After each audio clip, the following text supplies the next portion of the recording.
నన్ను ఇంకా దాన్ని వస్తాను.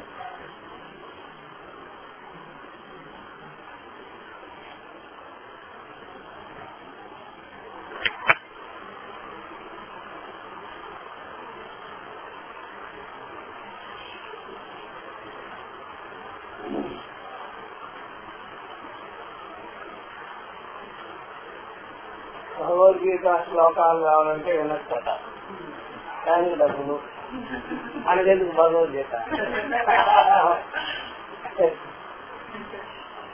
భగవద్గీత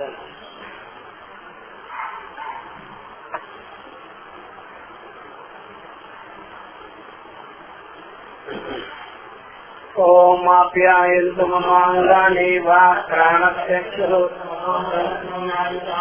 సర్వాణి సర్వం బ్రహ్మోపనిషదం మాహం బ్రహ్మ మామా బ్రహ్మ నిరాకరోతు అనిరాకరణమస్తు అనిరాకరణమే అస్తు సదాత్మని నిరతేయ ఉపనిషత్తు కర్ణాద్రేనై సంతో.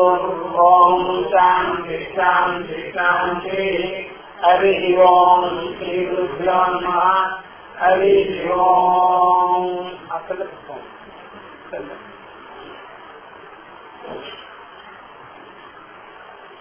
ప్రతిబోధ విదితం మతం అమృతత్వం విందతే ఆత్మనా విందతే వీర్యం విద్యయామృతమ ఆత్మనా విందతే వీర్యం విద్యయామృతమశ్నుతే విద్యయా విందతే అమృతం ప్రతిబోధ విదితం మతం అమృతత్వం హి విందతే ఆత్మనా విందతే వీర్యం విద్యయా విందతే అమృతం. కాబట్టి బ్రహ్మ కథం వేదనీయం ఇది అని ప్రశ్నించుకొని కాబట్టి ప్రతిబోధ విదితం మతం అని ప్రారంభం చేశారన్నమాట. ప్రతిబోధ అనగానే ఎప్పుడైనా సరే తెలుసుకోవాల్సింది సాక్షి అనుభవం అన్నమాట. సాక్షి అనుభవాన్ని ప్రతిబోధ అంటారు. సాక్షి అనుభవం. బోధ అనగానే బుద్ధి ప్రక్రియాలన్నమాట. బుద్ధి జ్ఞానం లేక బుద్ధి అనుభవం. ఇది వేదనానుభవాలు కూడా అంటారు. వేదనానుభవం. కాబట్టి మనం ప్రతి అనుభవాలు వేదనానుభవాలు అని చెప్పుకోలేదా? ప్రతి అనుభవాలు, వేదన అనుభవాలు, సాక్షి అనుభవం అన్నాం కదా. ఈ సాక్షి అనుభవమే ప్రతిబోధ.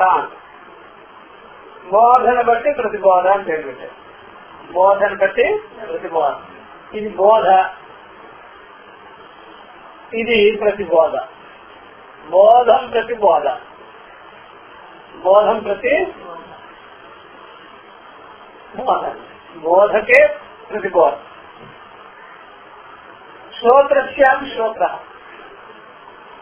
మనతో మనః, వాక్య వాక్. అట్లాగా బోధం ప్రతిబోధ.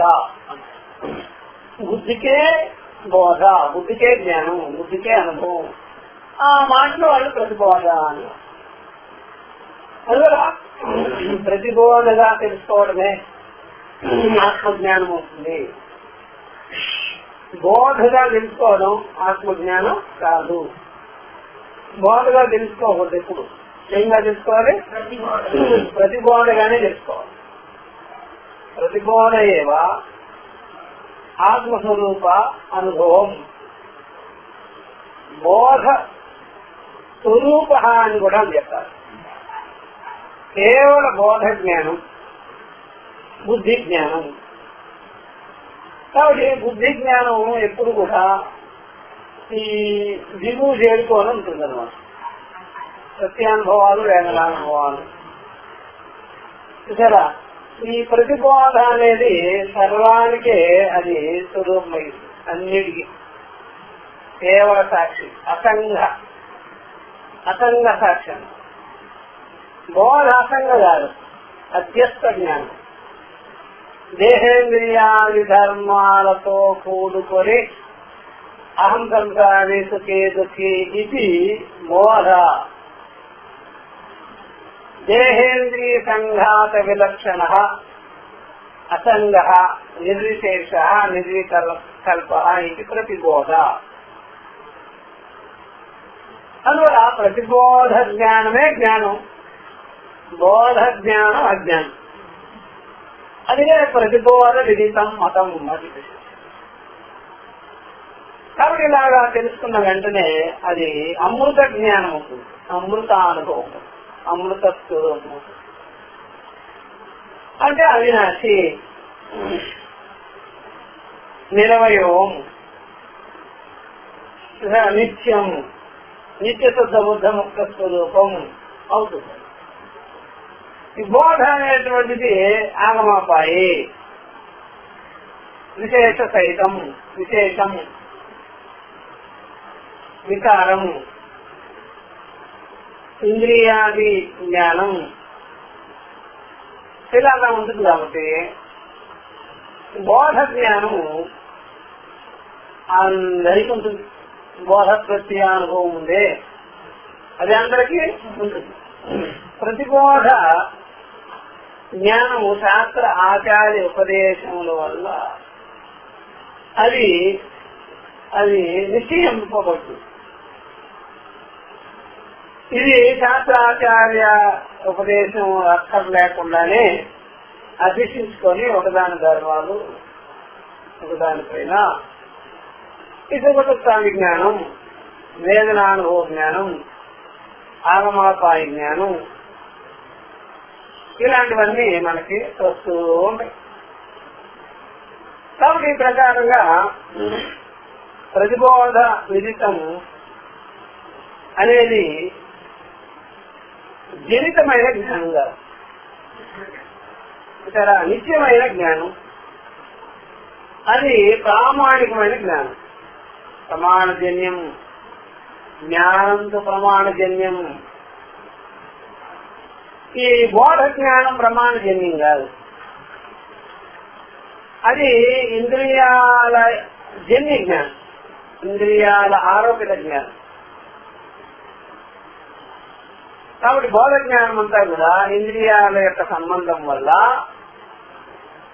ప్రత్యక్షాది ప్రమాణముల చేత ఆరోపించుకొని ఉండే జ్ఞానము బోధ జ్ఞానం.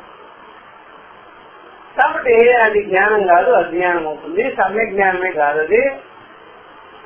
అది పోయేదానికి విడిపోయేదానికి అవకాశాలు ఉంటాయి. అది తర్కాదులన్నీ దాంట్లో వేసుకోవచ్చు. ఈ ప్రతిబోధ విదితమైనటువంటి జ్ఞానం మాత్రం తర్కాదులకి చెందిందిగానే కాదు, అతర్క్యం. కాబట్టి ఆ జ్ఞానం ఆత్మస్వరూప యథార్థమైన జ్ఞానం కాబట్టి, ఆత్మ యథార్థం కాబట్టి, ఆత్మనా విందతే వీర్యం. కాబట్టి అది ఆత్మజ్ఞాన సామర్థ్యం వల్లనే, ఆత్మ వివేక సామర్థ్యం వల్లనే అది మీయందే మీకే అది స్పష్టతకి వస్తుంది, ప్రకాశిస్తుంది, నిశ్చయానికి వస్తుంది. అలాంటి ఆత్మ విద్య వల్ల, ఆత్మ వివేకం వల్ల అమృతత్వం అనేటువంటిది తప్పనిసరిగా కలుగుతుంది. అమృతత్వం అనేటువంటిది మీ యందు నిశ్చయానికి వస్తుంది.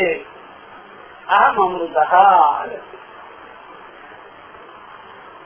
ఇప్పుడు మనకు ఉండేటువంటి ఒక రకమైనటువంటి నమ్మకం, ఒక రకమైనటువంటి నిర్ధారణ, ఒక రకమైనటువంటి కన్క్లూషన్ మనలో ఉంది. అదంతా కలిపి అహం జీవ సంసారి దుఃఖి వికారి మృత వినాశవాన్ సద్భావ వికారవాన్ అనేది ఉండేది. ఇవన్నీ బోధ జ్ఞానం వల్ల. కానీ ఇప్పుడు ఈ ఆత్మజ్ఞానం వల్ల, ఈ శాస్త్రాచార్యోపదేశం వల్ల కలిగినటువంటి నిశ్చయంగా అయినటువంటి ఈ ఆత్మజ్ఞానము అమృతత్వాన్ని మా యందు నిశ్చయం చేయిస్తుంది. కాబట్టి ఇది ఇక మీదట మనకి అహం వినాశి, అహం సంసారి అదేది మనలో చోటు చేసుకో. ఇక దేహ వికారి అంట, ఇంద్రియాలు, ప్రాణం, ఉపాధి వ్యవహారాలు అని మనం విడగొట్టుకొని ఉంటాం. కానీ ఇది మాత్రం మనలో ఉండదు. ఏం చనిపోతాను అనే జ్ఞానం ఉండదు. ఎవరు చనిపోయేది, ఎవరు చావలేనిది, ఎవరు నిత్యమైనది, ఎవరు అనిత్యమైనది, ఎవరు ఆత్మ, ఎవరు అనాత్మ అనేటువంటిది వివేక జ్ఞానం అనేది మనలో బాగా ఉంటుంది. విద్యయ విందతే అమృతం, వివేకేన ఆత్మ అనాత్మ వివేకేన అమృతం విందతే అని. కాబట్టి ఈ విషయంలో ఈ భాష్యం జరుగుతుంది. అవిజ్ఞాతం నిజానతామితి అవధృతం, ఏది బ్రహ్మ అత్యంతమేవ విజ్ఞాతం. ఈ బ్రహ్మము ఈ అత్యంతంగా మనకి అవిజ్ఞాతమైనట్లయితే లౌకికులు మనం ఒకటైపోతాం. కాబట్టి అవిజ్ఞాతం నిజానతామితి పరస్పర విరుద్ధం అన్నాడు. అతం తద్బ్రహ్మ సమ్యక్ విదితం భవతి అన్నప్పుడు దాన్ని స్పష్టం చేయాలి. కాబట్టి బ్రహ్మము ఏ ప్రకారంగా సమ్యక్ బాగా నిశ్చయంగా ఇలాంటి సందేహములే లేకుండా ఎలా నిశ్చయం చేసుకోవచ్చు, ఎలా తెలుసుకోవచ్చు అన్నప్పుడు ప్రతిబోధ విదితం మతం అనేటువంటిది చెప్పడం జరిగింది. శృతి ఇక్కడితో ఈ ఉపనిషత్తు ఈ ఆత్మ విద్యని అశ్రోత్ర శ్రోత్రం మనతో మనోయత అనేటువంటి ప్రశ్న జవాబులతో కూడుకున్న చర్చని ఇక్కడ ముగింపు పొందుతుంది. ఇక్కడ ముగింపు పొందుతున్నారు. అక్కడ ముగింపు అవ్వేదానికి అవకాశాలు ఉన్నా సరే శిష్యుడి యొక్క సందేహాలు ఉండిపోవడం బట్టి విదిత అవిదితాభ్యాం అని మొదలుపెట్టి చివరికి వచ్చి ఇక్కడ ప్రతిబోధ విదితం మతం అని తేల్చిపెట్టి. కాబట్టి ఈ మంత్రము పూర్తి కేలోపనిషత్తుని తదర్థాన్ని ఇది పెట్టుకోనున్నది. కాబట్టి ఇది హృదయం లాంటి మంత్రం, కేలోపనిషత్తుకి హృదయం లాంటిది. ప్రతిబోధ విదితం బోధం బోధం ప్రతివిదితం. ప్రతిబోధ విదితం అని చెప్పేటప్పటికి బోధం బోధం ప్రతివిదితం ఏవో ప్రతిబోధ విదితం. బోధం బోధం అనేది బహువచనమైంది, ప్రతిబోధ విదితం అనేది మాత్రం ఏకవచనమే, ఏకం. బోధం బోధం అనేది బుద్ధిలో ఎన్ని రకాలు ఉంటాయి, ఎన్ని రకాల ప్రత్యయాలు ఉంటాయి బుద్ధి ఎందు. ఈ ప్రతిబోధ అనేది మాత్రం ఏకరూపం, ఏకరూపంగా నిత్యంగా నిర్వికారంగా నిత్య దృక్కుగా ఉంటుంది ప్రతిబోధ. బోధం బోధం చాలా రకాలు ద్వంద్వ విశేషాలు ఉంటాయి. అందువల్ల బోధం బోధం ప్రతివిదితం తదేవ ప్రతిబోధం. కాబట్టి బోధం బోధం అనేది బుద్ధి అంతఃకరణ అంతర్గతంగా ఉండేటువంటి ప్రత్యయాలు, అంతఃకరణ ప్రత్యయాలు, బుద్ధి ప్రత్యయాలు, మనోప్రత్యయాలు, ఆ తలంపులు ఏదైతే ఉన్నదో ఆలోచనలు, ఆ ఆలోచనలకి సాక్షి మాత్రంగా, సాక్షి అనుభవంగా, ఆత్మానుభవంగా ఏది ఉంటుందో దాన్నే ప్రతిబోధ. కాబట్టి ఆత్మని ప్రతిబోధగా తెలుసుకోవడం అవుతుంది. ఆ జ్ఞానమే అసలైన జ్ఞానం. కాబట్టి బోధం బోధం ప్రతివిదితం ఇది. బోధ శబ్దేన అర్థం చెప్పాలిగా. బోధ శబ్దేన బౌద్ధ ప్రత్యయ ఉచ్యంతే. సర్వే ప్రత్యయా విషయే భవంతే యస్య సహ ఆత్మా సర్వబోధాన్ ప్రతిబుధ్యతే సర్వప్రత్యయదర్శి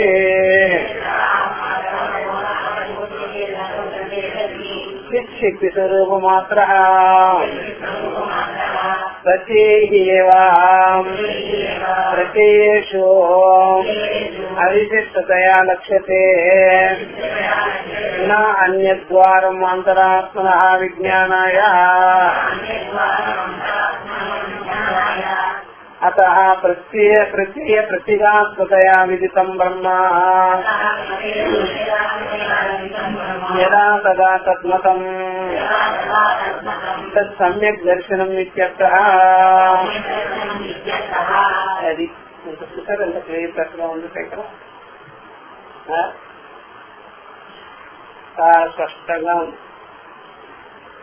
ఈ ఆయన చెప్పిన భాష్యం, ఆయన చెప్పిన భాష్య జ్ఞానము, ఆయన చెప్పిన ఉపనిషత్తు జ్ఞానము ఓల్డా, మనం ఓల్డా? మనమే ఓల్డ్, ఇంకా ఓల్డే, అందరు ఓల్డే, ఓల్డ్ బోల్డ్. ఆయన గోల్డ్, ఆయన అలాగే నిత్యనూతనంగా మెరిసిపోతూ ఉన్నారు, ఆయన వాక్యాలు మెరిసిపోతున్నాయి. మనం మాత్రం నచ్చిడి పడుతున్నాం, బాగా బూజు అంత తినడానికి. కొత్త కొత్త వాళ్ళంతా వస్తున్నారు భూమి మీదకి, అందరు బూజు పట్టిన స్వభావాలతో పాత వస్తువులన్నీ బయటపడేస్తే ఎలా వస్తున్నారు అలా వస్తున్నారు జనాలంతా. ఆయనేమో కొత్తగా ఉన్నారు. సాక్షాత్తుగా ఇలా తెచ్చుకోవాలి. పూజ చేస్తే వస్తుంది, ఏదో వస్తుంది, ఏదో అనుకుంటే అవన్నీ బూజు పట్టిన మాటలు. అవన్నీ ఎవరికి కావాలి? కొత్త మాట, కొత్తగానే ఉంది అట్లా. కాబట్టి బోధ శబ్దంతో బుద్ధి ప్రత్యయాన్నే మనం తీసుకోవాలి. వచ్చేస్తే అందులో బౌద్ధులు అని చెప్పింది పేరు. బౌద్ధులు ఎందుకు అన్నారంటే బుద్ధి ప్రత్యయాన్ని పట్టుకొని ఊగుతూ తూగుతూ కూలిపోతూ అలా ఉంటారు. ఎవరు? బౌద్ధ. ఇంకా అట్లాగే ఉంటారు. బౌద్ధ ప్రత్యయాలు పెట్టుకోండి, బుద్ధి ప్రత్యయాలు పెట్టుకోండి. ఆ బుద్ధి ప్రత్యయాలని ఒక్కొక్కటి ఒక్కొక్క క్షణంగా బుద్ధి ప్రత్యయాలు. ఉదయం, మధ్యాహ్నం, సాయంత్రం, రాత్రి, మళ్ళీ మధ్యలో ఎప్పుడు మార్పు లేదు. ఆ మార్పులే మీరు జ్ఞానం అనుకుంటే చాలా కష్టం. కానీ క్షణిక విజ్ఞానం, శాంతిచర్య విజ్ఞానం ఒక పద్ధతిగా ఉండదు, ఒక్క పద్ధతిగా ఉండదు. అట్లా ఇంకా ఇలాగా ఈ బౌద్ధ ప్రత్యయాలతో కూడుకున్న వాళ్ళు, ఈ బౌద్ధ ప్రత్యయాలతో ఉండేటువంటి జనాలు వాళ్ళని నమ్మలేము, నమ్మదగిన వారు కాదు. ఎందుకని? మారిపోతుంటారు. క్షణికమైన బుద్ధి, మార్పు చేర్పుల బుద్ధి ఒక రకంగా ఉండేవాళ్ళు. మాటికి ఏదో వస్తుంటుంది, మబ్బులు వస్తుంటాయి, ఊటి మబ్బులు తెలుసు కదా, వస్తుంటాయి పోతుంటాయి. అప్పటికే వర్షం, అప్పటికే గౌరవం చెప్పలేదు. దాన్ని బట్టి జ్ఞానం తెలిసేయడం, దాన్ని బట్టి జ్ఞానం నిర్ణయం చేసేయడం, దాన్ని బట్టి జ్ఞానం నిర్ణయం చేస్తే ఇంకేమైనా ఉందా? అట్లా బుద్ధులది సరే. ఆ రకంగా తాను చేసి అందరూ జ్ఞానాన్ని అంతా జరుగుతాయి. నాకు ఇప్పుడు అనిపించేది ఏంటంటే ఈ తెలంగాణ లీడర్ని బుద్ధుల్ని ఒకటిగా అనుకుంటున్నాను నేను. ఇది కూడా అనేది, ఆయన కూడా అనేది. ఏటో వచ్చేసి పరిగెత్తి వెళ్ళిపోయాడు, భార్య బిడ్డను బదిలేసి ఏ చెట్టు కింద కూర్చున్నాడు. ఎవరిలో శవాన్ని చూసి మారిపోయాడు, ముసలాళ్ళని చూసి మారిపోయాడు. ముసలాళ్ళని చూసి శవాన్ని చూసి మారిపోతే ఎవరు చూసి మారిపోయాడు. అర్థమైందా? అది ఎట్లా ఉంటుంది? 2వ అధ్యాయంలో 11వ శ్లోకం చూసి తెలుస్తుంది. ఏమిటది? ఇంకేం చెప్పండి. 2వ అధ్యాయంలో 11వ శ్లోకం ఏంటి? అసో జ్ఞానంతో చేస్తాం ప్రజ్ఞావాదాస్య భాషసే గతాసు నగతాసు నాలు శోచంతి పండితా. పోయేవాళ్ళు పోతుంటారు, వచ్చేవాళ్ళు వస్తుంటారు. పండితులైనటువంటి వాడు, ఆత్మజ్ఞాన బుద్ధి కలిగినటువంటి వాడు ఏ మాత్రం చరిత్రే ఎవరు వస్తుంటారు, పుట్టేవాళ్ళు పుడుతుంటారు. ఏ మాత్రం మేమే చెప్పవలసిన పని లేదు. హాస్పిటల్లోకి వెళ్తే నాన్నగా తెస్తారు. అది డాక్టర్కి ఏం పట్టదు. చాలా మంది చూసుకుంటాం. ఎంతమంది గోల్డ్ మంది కంటున్నారు, గోల్డ్ మంది పోతున్నారు. మా డబ్బులు మాకు ఇచ్చేయండి, తీసుకుబడి సేవం అంటుంటారు. ఎంత పక్కా జ్ఞానం ఉంటుంది వాళ్ళకి. వాళ్ళు ఎంత నిశ్చలంగా ఉన్నారు. వైదాంతులు చేసిపోతారండి, పోయింది అక్కడ పోతే బ్రహ్మాండంగా. మేము దానికన్నా పని చేస్తాం. కాబట్టి అని బాగా గుర్తుపెట్టుకోవాలి. గెలిచిపోవడానికి ఏముంది? అక్కడ ముసలాళ్ళను చూసి, పెరిగిన వాళ్ళని చూసి గెలిచేదానికి ఏముంది? బాల్య యవ్వన కౌమారాలు ఇవన్నీ కూడా శరీర ధర్మాలు కదా. దాన్ని చూసిపోయి దాన్ని చేయవలసిన పని లేదా? మరి దాన్ని బేస్ చేసుకొని నువ్వు ఇలాగ అయిపోతే ఏమన్నాను నేను? దాన్ని బేస్ చేసుకొని అవుతా జన్మముచ్చు జరావ్యాధి దుఃఖ దోషాలు దర్శనం అని చెప్పినప్పుడే అనుదర్శనం చేయగాని అదేదో ఎమోషనల్ వైరాగ్యం ఎందుకు? అనుదర్శనం చేయి, వివేకం చేయి. అక్కడ సత్యాసత్య వివేకం చెయ్యాలంటే నువ్వే మారిపోతే ఎట్లాగా? వివేకం చెయ్యాలి అట్లా. కాబట్టి ఈ ప్రకారంగా బోధ శబ్దం ద్వారా బౌద్ధ ప్రత్యయాన్ని గ్రహింపబడుతుంది. కాబట్టి బౌద్ధ ప్రత్యయాన్ని జ్ఞానం అంతా కూడా ఎప్పుడు ఒక రకంగా ఉండదు. అదంతా కలిపి విషయాలను బట్టి ఉంటుంది, ఇంద్రియాలను బట్టి ఉంటుంది, బుద్ధి ధర్మాలను బట్టి ఉంటుంది. బుద్ధి ధర్మాలంతా క్షణికము, ఇంద్రియాలంతా కూడా మార్పు, విషయాలన్నీ కూడా మార్పు. దాన్ని బట్టి మనం చేస్తే ఎట్లాగా? అది బాగా గుర్తుపెట్టుకోవాలి. కాబట్టి ఆ ప్రకారంగా విషయం చేయకూడదు, వివేకం చేయకూడదు. ప్రామాణికం కాదది, ప్రమాణ బుద్ధి కాదది. దానే ప్రమాణం తీసుకోకూడదు. అప్పుడు మనసును బట్టి ఏదో తీర్చి చేయకూడదు. అది బాగా గుర్తుపెట్టుకోవాల్సింది. సర్వే ప్రత్యయా విషయీభవంతి. కాబట్టి అన్ని ప్రత్యయాలు కూడా మనకు విషయానికి వస్తుంటాయి, తెలియబడుతుంటాయి. సర్వే ప్రత్యయా ప్రత్యానుభవా వేదనానుభవా. ఇంద్రియ ఆలోచనలు, ఇంద్రియానుభవాలు మనకు విషయానికి వస్తుంటాయి. అలాగే మనోగతమైనటువంటి ఆలోచనలు అది కూడా మనకు విషయానికి వస్తుంటాయి. సర్వే ప్రత్యయా విషయీభవంతి ఆత్మనః. అదే ఇక్కడ ప్రతిబోధ. విషయానికి ఎవరికి వస్తుందో వాళ్ళే ప్రతిబోధ. కాబట్టి ఆ మిగిలినవన్నీ బోధం బౌద్ధ ప్రత్యయా. నీకు తెలియబడేవన్నీ యావత్ పర్యంతం దృష్టిగోచరం భవతి తావత్ పర్యంతం బౌద్ధ ప్రత్యయా.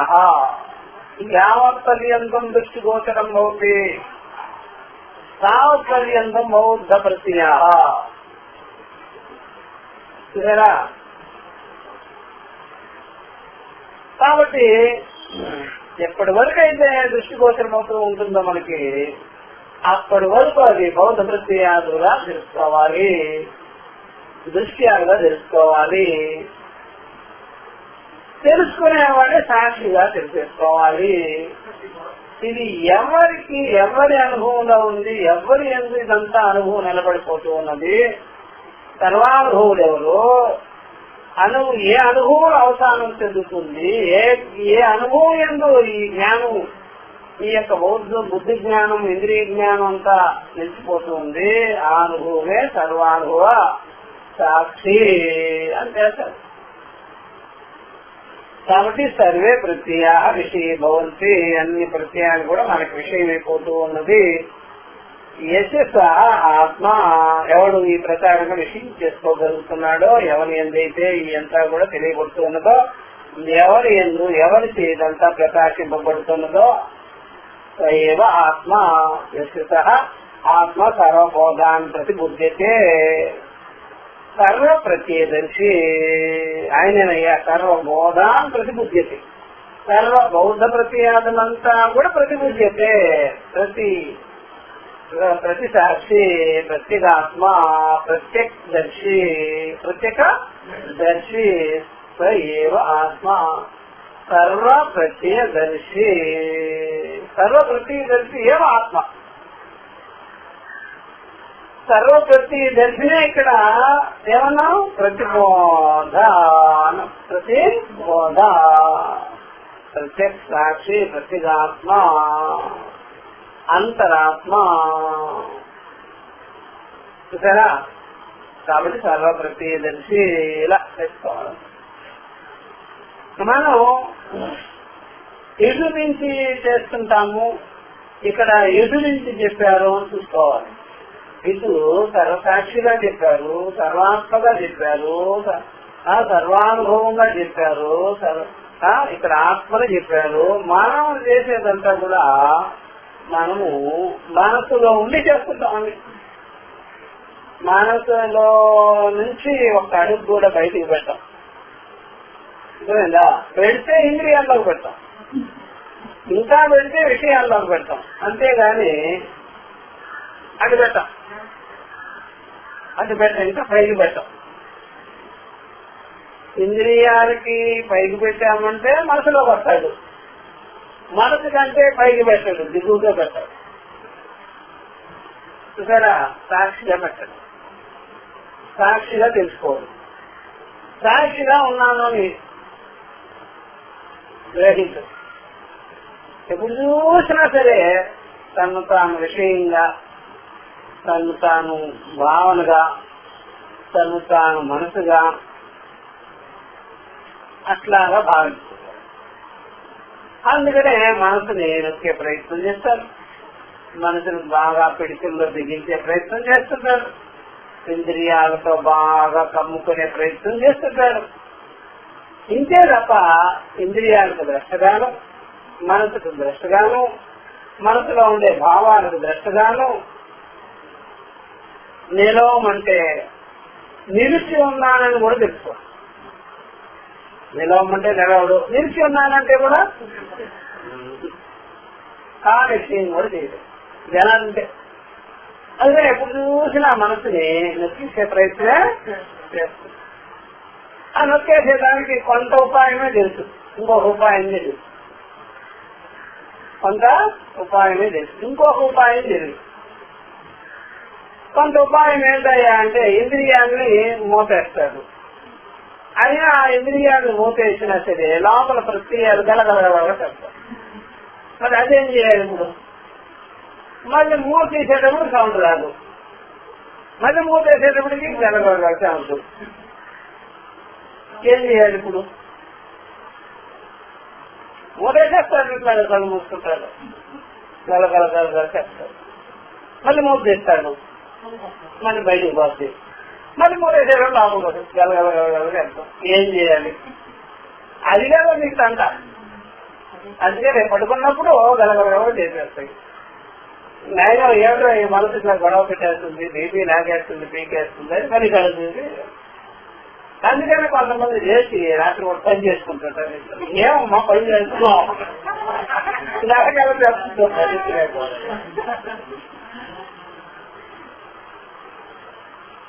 అట్లాగే ధ్యానంలో దగ్గర ఈ గలగల నుండి ఎలా బయటపడాలి? నువ్వు లోపలకు వెళ్ళనీయకుండా కట్టుకుంటే మూటేసేసేయాలి. ఆయన నాకన్నా పాస్ట్గా మూటేస్తామో లేకపోతే లోపలికి ఉంటున్నాయండి అని అంటుంటారు. మూటేస్తాను అనుకున్నాను, ఆ లోపల లోపలికి వెళ్తాను, ఆ తర్వాత మూటేస్తాను. అప్పుడు గురువు గారు అంటారు, లోపలికి వెళ్ళాలా, లోపలే ఉన్నాయి అవి. నువ్వు ఇట్లాగా తీసినప్పుడేమో బయటకు వస్తుంటాయి, అప్పుడు అది బిజీ. అందుకని గలగల శబ్దాలు రావు, బయట ఉంటాయి. మూత వేయగానే గలగల శబ్దాలు ఉంటాయి. ఎందుకని అక్కడ స్థలం సరిపోక, వ్యవహారానికి స్థలం సరిపోక శబ్దాలు చేస్తున్నారు. అది గొడవ. అందుకనే ఇప్పుడు చూసారా, ఏం చేయాలండి గురుగారు చెప్పండి, మీరు చెప్పండి. మూత వేయమంటారా తీయమంటారా? మూత వేయడం తీయడం అనేటువంటిది అది అలవాటే, నీకు అది పెద్ద విషయం ఏం కాదు. మరి ఆ గలగల శబ్దము వస్తూనే ఉంటుంది, బయటన్నా వస్తుంది, లోపలన్నా వస్తుంది, అది కూడా అలవాటే. మరి ఇప్పుడు ఏం చేయమంటారు చెప్పండి? ఏం లేదు, మూత వేసేటప్పుడు మూత తీసేటప్పుడు నువ్వేంగా ఉన్నావు దానికి అని చెప్పు. ఆ గలగల బయట గలగలకి లోపల గలగలకి దానికి కూడా నేనేంగా ఉన్నావు అది చెప్పు. ప్రతిబోధగా మరి ఎట్లాగే ఉండు, నువ్వు ప్రతిబోధ తెలుసుకుంటా. అది ఏమైతే నీకే అర్థమైందా? నువ్వు మెట్టు ఎక్కకుండా ఈ మెట్టు మీదనే ఉంటున్నావు కాబట్టి నీకే అనుకుంటే సమస్య చూసారా. కాబట్టి బయట గలగలా ఉంటుంది, దానికి లోపల గలగలా ఉంటుంది. అర్థమైందా? లోపలన్నా ఉంటుంది, లోపల పెట్టుకున్నావా లోపల ఉంటుంది, తలుపులు తీసేస్తే బయటకు పోయి గలగలా చేస్తుంది చదువు ప్రతిగంధాలలో. కాబట్టి తీయడము మోయడం అనేది నీకు అలవాటు ఒకటి. ఇవన్నీ పనులకి నువ్వేంగా ఉన్నావు అది చెప్పు ముందు. అది కానీ ఏం చేస్తావు, ఇంకేముంటుంది, ఇంకేం చేయదు. అప్పుడు నీకు వీటితో సమస్య ఉంటుంది. కాబట్టి ప్రతి దర్శి అని తెలుసుకో, ప్రతిబోధగా తెలుసుకో. వాటిని నువ్వు విషయం చేసుకోనుండు, వాటిని నువ్వు చూసేవాడిగా అనుకోనుండు. అదే నేను అనుకోని ఉండకో, హాయిగా ఉంటా.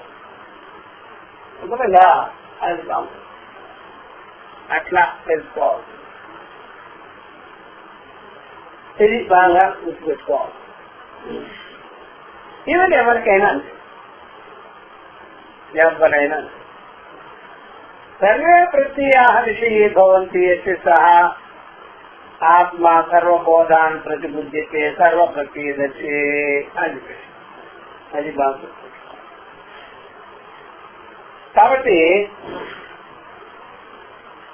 యజ్ఞపి అతీత అనంతర మంత్ర భాష్య అయిపోయింది, కిందకి రావాలి.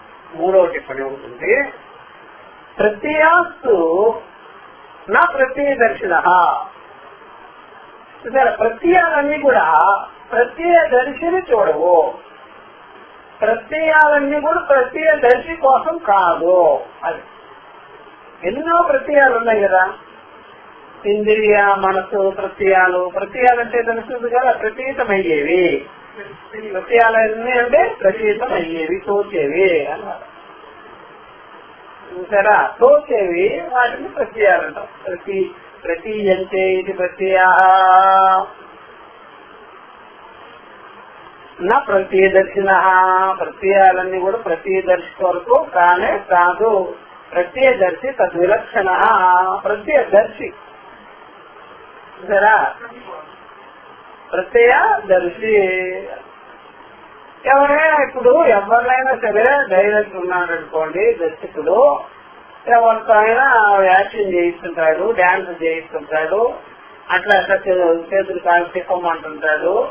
వాళ్ళు కనిపిస్తారా లేకపోతే ఈయన కనిపిస్తాడా?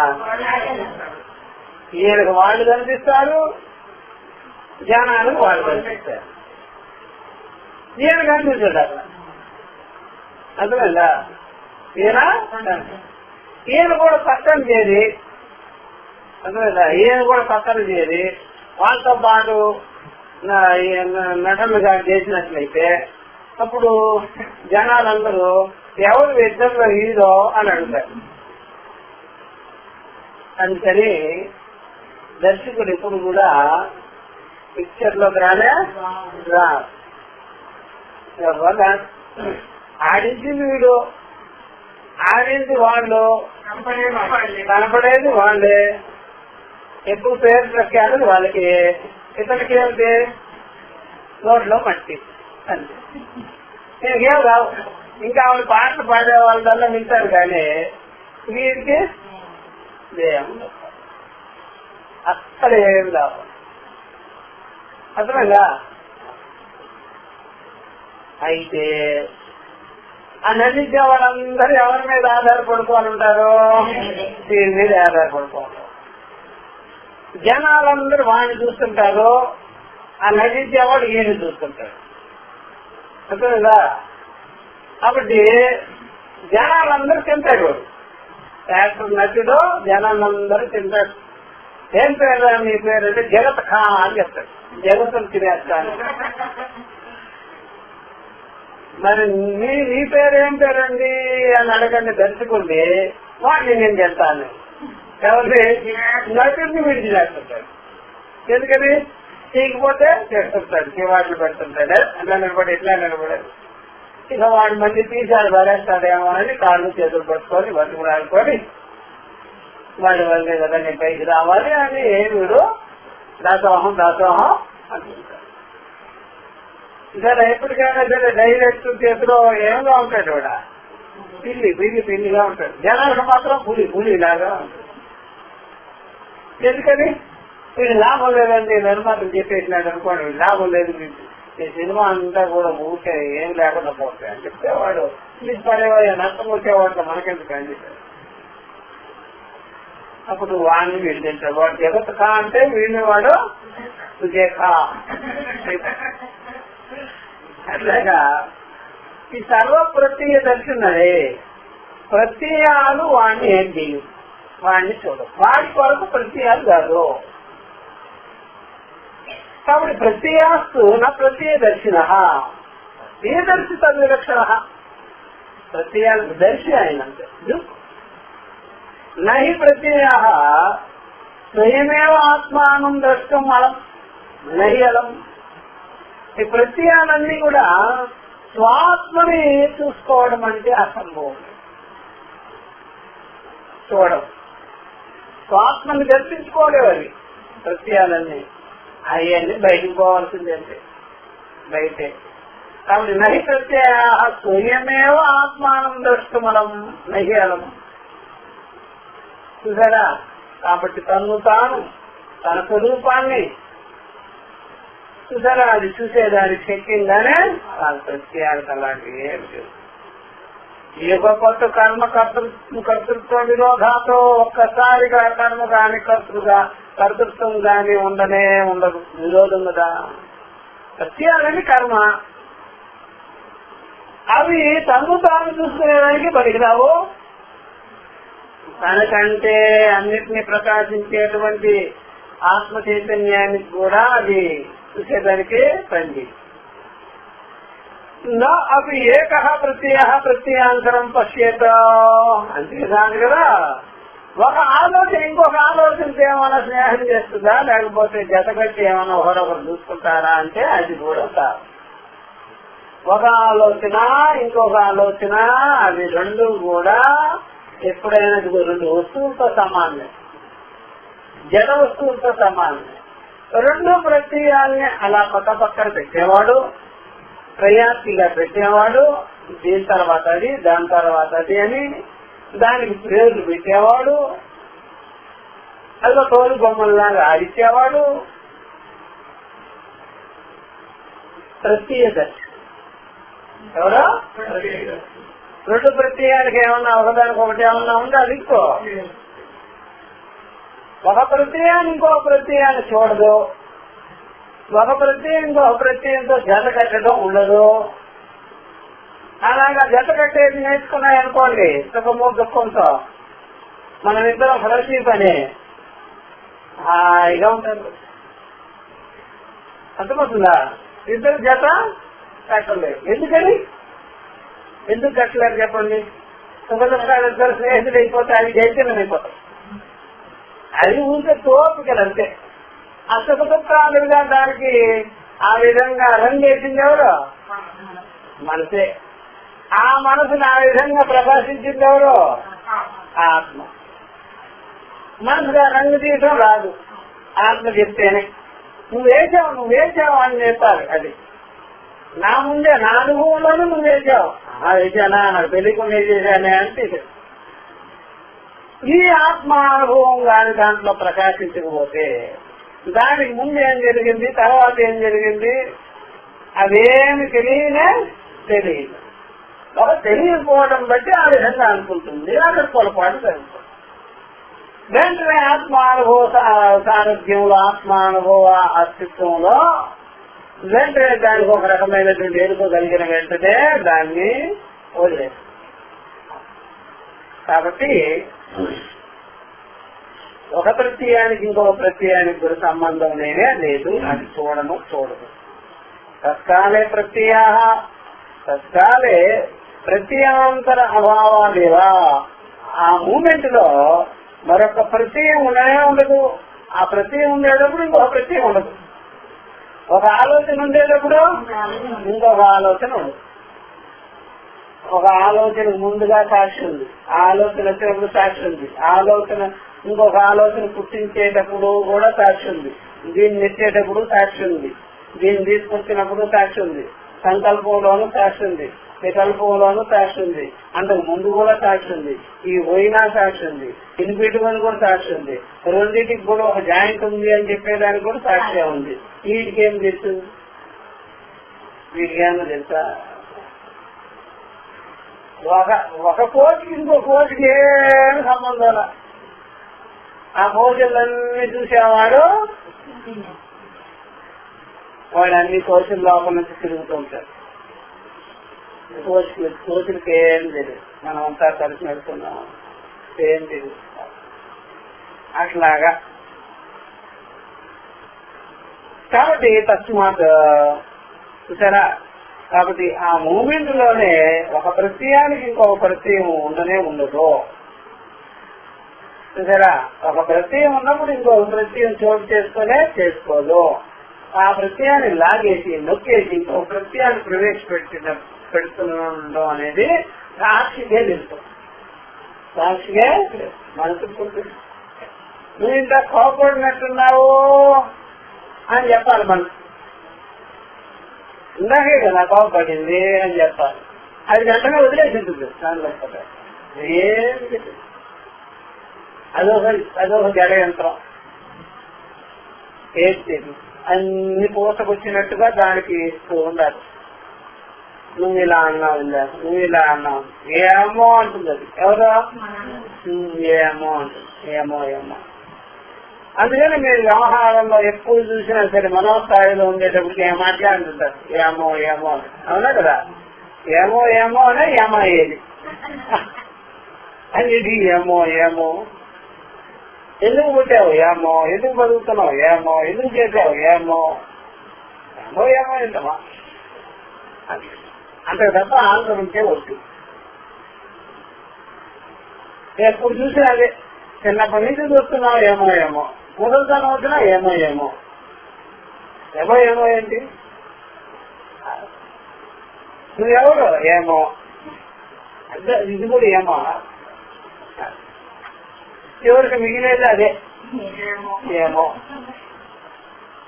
అట్లా ఇవన్నీ పోసుకొచ్చినట్టుగా చూపించవలసింది సాక్షి.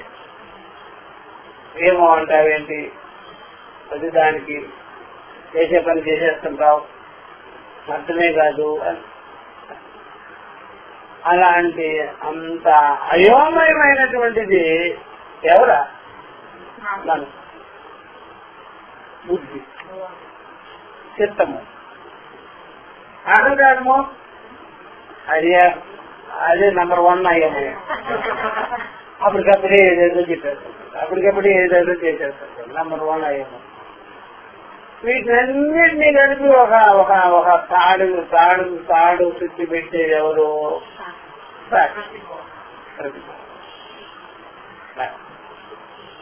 కాబట్టి తస్మాత్ సాక్షి చైతన్యమేవ సర్వ ప్రత్యయ దర్శిగా. కాబట్టి సాక్షి చైతన్యమే ఇక్కడ సర్వప్రత్యదర్శి, సర్వాత్మ, సర్వదర్శ.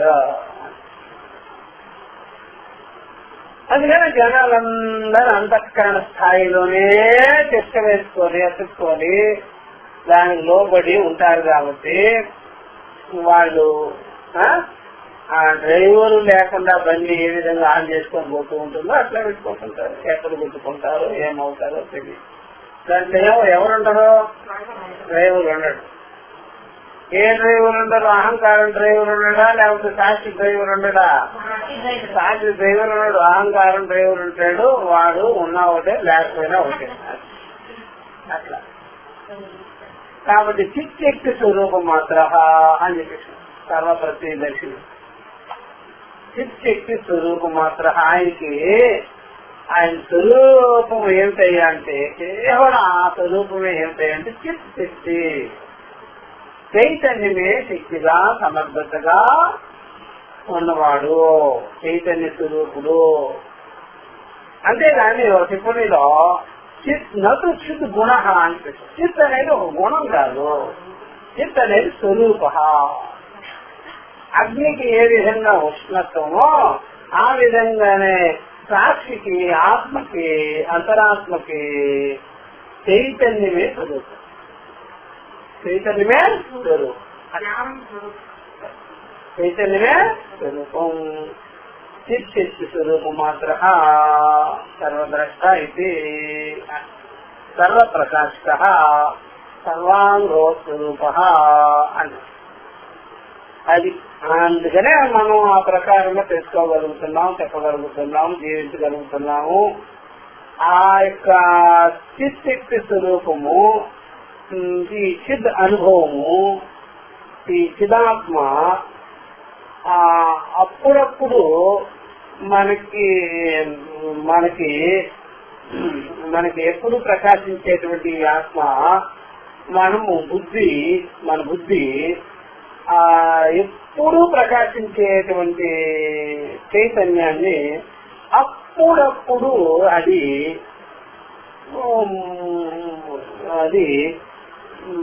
వెంట్రుకలో 100వ వంతు గ్రహించుకుంటుంది.